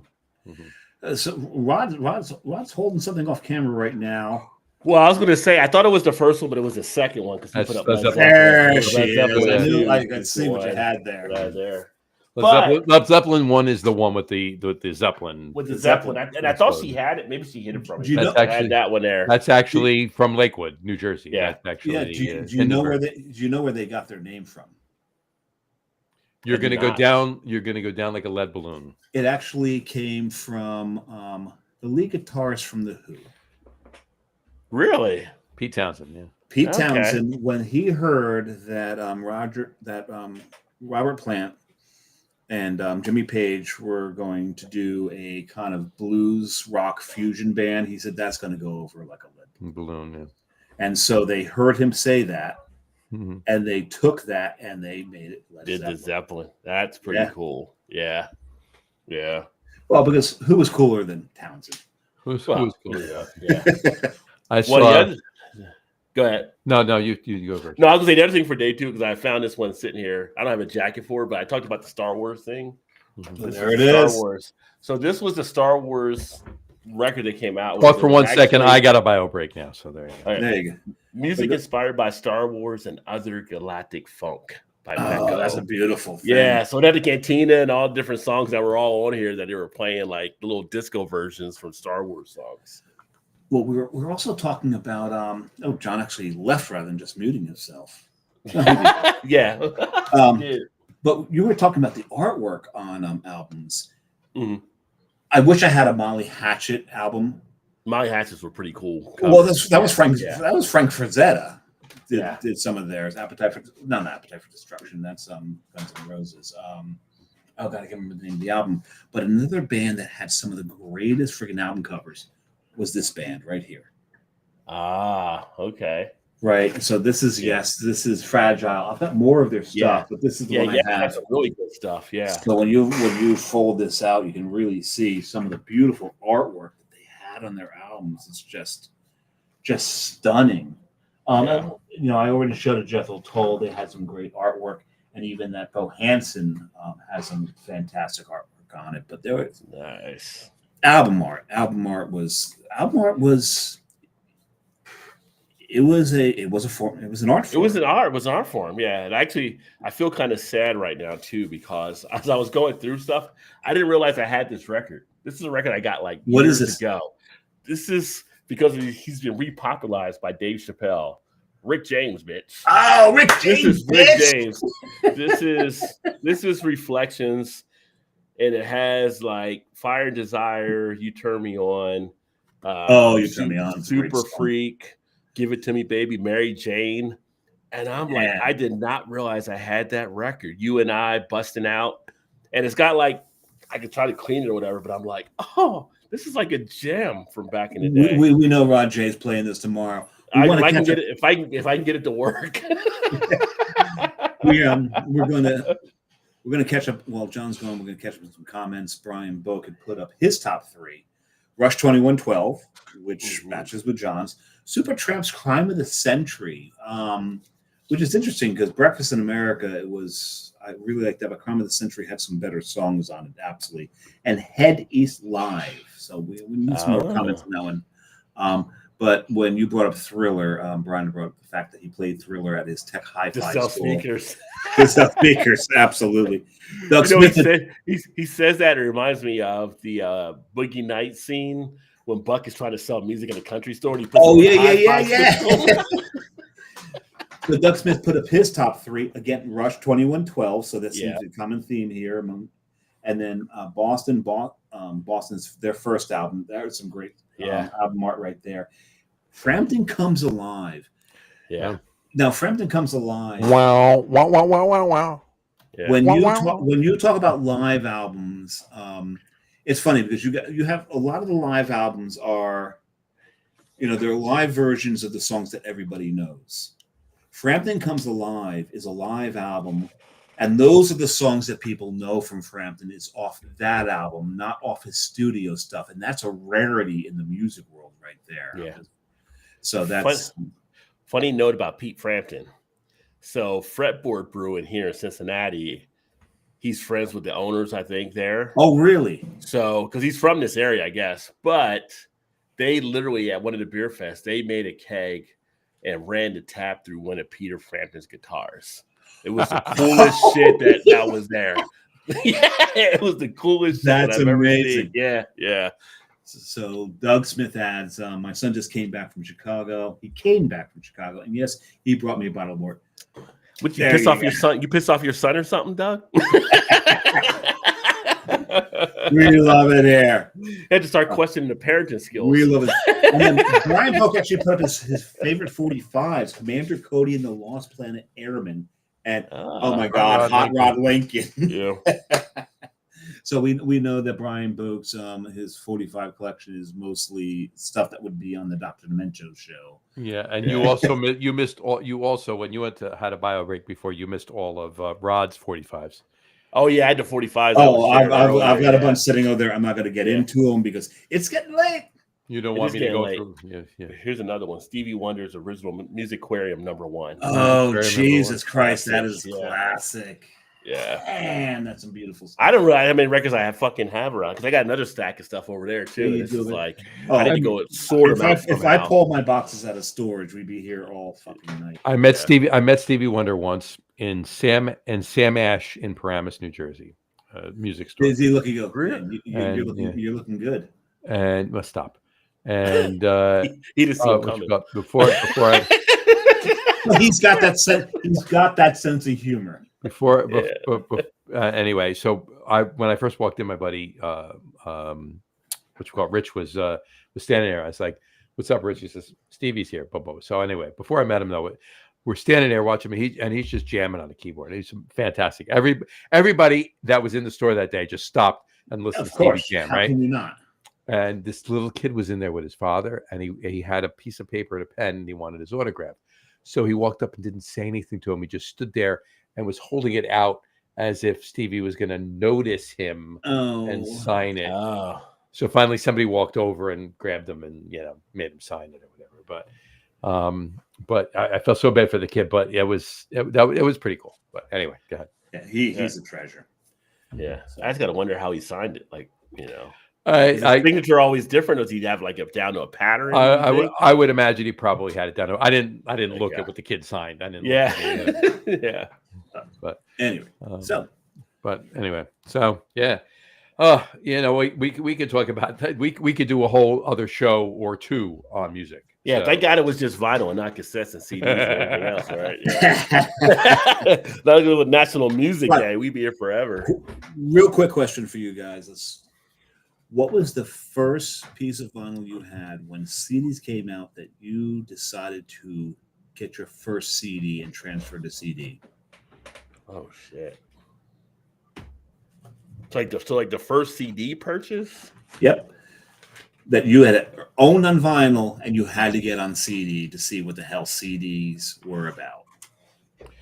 John's got his out. This was an amazing CD. It's still in the blister pack. Really? Oh, wow. Mm-hmm. It's 2-to-1 After Hours. It's a jazz out of contemporary R&B CD. Interesting. All right. And I'll show you the back. All right. So there's the back of it. And if you move in, like you see the guy in the middle? Yeah. Recognize him? Nope. No, you don't recognize that guy in the middle? I don't recognize the guy in the middle. Really? No. Who is that guy in the middle? That guy in the middle is me. There you go. That's a good-looking guy. That's not you. That is me. That's straight up fucking not you. That's not you, is it? 100% me. Yes, it is. And who's the blonde off to your left shoulder? That's Vicky. That's Vicky Roth. And the guy on my right, on your right there in front of you. That's Tarek Rainford. We lost him about 8 years ago. God rest his soul. Oh. Okay, so other than that, this is from '92. What was the first vinyl that you decided you need to have on a CD? I don't know if I got a CD remake from anything vinyl, because vinyl was just vinyl. I kind of just switched over into CD. So you never decided, okay, let's see what this new format's about. I'm going to get one of my favorite albums on CD. I could tell you what the fird CD I ever bought was. What was it? It was the first CD that was suggested to me. I went, and I had saved up money. I'm a teenager, and I went to Drucker's on Route 46 in Little Falls and bought a CD player. I had a component. I had a turntable, receiver, blah blah blah blah blah, tape player. So I bought it was Techniques. I bought a Techniques CD player to put in, nice. And I'm like, and they had some records there, and he suggested and CDs, and this was brand new technology. This was 84, 85, I believe it was 84, but somewhere between 84 and 85. And I will tell you it's 85. And I bought, it was 85. There was 85 then, yeah. But I bought the first CD I bought was the one that was suggested. It was talked about. It was the first one that was recorded all digitally, and it was the best sounding CD that everybody was saying at the time that you need to get this CD because this is the best, amazing sound right here. Get the CD. So it's the first CD that I bought. Take You're going to tell us eventually. Dire Straits. Dire Straits. Yeah. Money for Nothing. Yeah. Wow. Yeah. So mine was, and this is it was Brothers in Arms. That was Brothers in Arms. Okay. Arms, yeah. Oh my God, that Fuck, I can't remember. The man's too the man's too big. The guitar riff in that blew a lot of speakers. Yeah. If you play that again, you'll understand what I'm talking about. I'll tell you why I know it's 85, because it's my freshman year in college, and I went to Rutgers, so in New Brunswick. There was Music from a Different Kitchen was the name of the record store. And they were starting to bring in CDs. We didn't really have CDs in the U.S. yet. She was bringing them in from England. They started doing CDs first, and they were bringing them in. And so my first one that I ordered from her to bring in for me was Night at the Opera by Queen. Oh, okay. So that was my first CD. And by the way, just putting that up again. I can't see, but can you read the name on the top there? I can't read anything on there. The picture, just a picture. There. Other way. It's just a picture. There. John Vincent something, and you're All right, there you Keep going a little bit more. Yeah. You're not over enough. Oh, it wasn't? I'm sorry. No. John Vincent Flayden. There you Tariq Wild, Ranford, and Vicky Roth After Hours. After Hours. So, Rod, did you remember your first CD? I can't remember the first one. I mean, it was just like getting CDs coming off of, the days of Columbia House where we get all the record for 1 penny. Like, yeah, I'll send you the rest of the money. We'll see how that works out. I think I still owe them money. Yeah. Oh no, we all do. And when I say we all, I don't mean the three of us. I mean everybody who's listening. Now I can think of CDs back then, like LL Walking with the Panther, and that was great. Public Enemy, Ladies Love Cool James. Yeah. I can remember some of I got a whole thing of CDs that are stacked up and stuff too. But Yes's 90210 was I used to love anytime that I got a new speaker system or whatever. By the way, I just want to correct you really quick because it's 90215. It's 90125. 90125. 90210 was a TV show. Oh, that's right. Over in Beverly Hills. 90215. Yeah. So 90215. 90125. 90125. 90125. You put that in. 877. That would, So yes is 392. No math on the show. There you go. So yes is 39213. If you put that into you could test your speaker system to figure out how well you were set up for the stereo. Oh, really? Because of Owner of a Lonely Heart. Boom, boom, boom, boom, boom, boom. You'd have it you'd have it in left channel, then the right channel, and then center channel. And that's how you could tell if your speakers were set up properly. Mm-hmm. Yeah. There you go. And then Doug Smith just commented. He said, "First CD from vinyl, the Pogues. Oh, Red Roses for me, I guess." And then Brian Boat commented, "CD players came out in U.S. March of '83. I don't remember until '84. I don't remember until '84, and I don't remember getting my first CD until '85. I think it was '84 that I got it. I'm just going to double check here because it was right when Brothers and you know what? Came out. It may have been that not all the CDs were in the U.S. yet. Yeah. Maybe is why I had to order from England to get the Queen one. Now I can remember being a radio DJ, and you guys probably remember this too. Like at first, they started putting the CD stuff into the studio. All right, it was released on May 17th, 1985. So there you go. And we were like, we're not going to play CDs. We play vinyl. I can remember us like fighting with the station director. We let the CDs would sit there like forever. Like we just would do the vinyl records and stuff. And then finally they started getting edged in a little bit more and more and stuff. Well, the radio station I was on, I had a Techniques portable Techniques CD as well. Oh, okay. I had portable CD. Okay. I had the portable CD player, so I jacked it into the board. RCA jacks into the board. The only way to go. Yeah, make that digital analog. That's what you did. So. Yeah, that's what I wanted to do because we were an analog system. So I put it into the board, started playing my first CD, and I blew the station right off the air. There was fire. I'm not kidding. There was fire. There was smoke. The program director, studio manager, came running in, got us rewired shit to get us back online. And my next show, he had redone stuff. He goes, "Okay, we're protected now. You can plug in."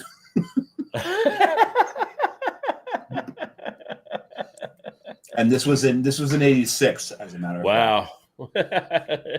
That's pretty funny. That is pretty funny, yeah. Yeah, I knocked the station off the air for the rest of the day. Luckily, I was the last DJ of the night every night. Yeah. I would close the show down, but the station down. Yeah, Ready, Johnny? Vinyl was good stuff back in the day. Vinyl was. Well, on my show, you were talking about RPM, BPMs, beeps per minute. That's my best picture of me. That's That's my best picture of me playing. There you go, right there. There you go. You mentioned beats per minute, and no beard or anything. Look at that. Look at that. Also, no gray hair, but that's besides the point. Yeah, little bit of angst. And you look a little angry. You look a little angry. But the disc jockey before me, him and I became good friends. So we did, because we had 4-hour shows. So he would do 2 hours himself. You had 4-hour shows? We had literally 2-hour shows. We had 4-hour shows. So he'd do 2 hours by himself. We'd do 4 hours together. Then I'd do 2 hours by myself after he left. And one time I had set one of the records up, and just to fuck with me, and you remember you had to bring it back half a turn. Remember that? Mm-hmm. Mm-hmm. So I wasn't looking. He pushed it forward half a turn. So when I started the album, it went like, you son of a bitch. Now, I will say, I got the Isley Brothers and shit here too. I'm just looking through stuff. I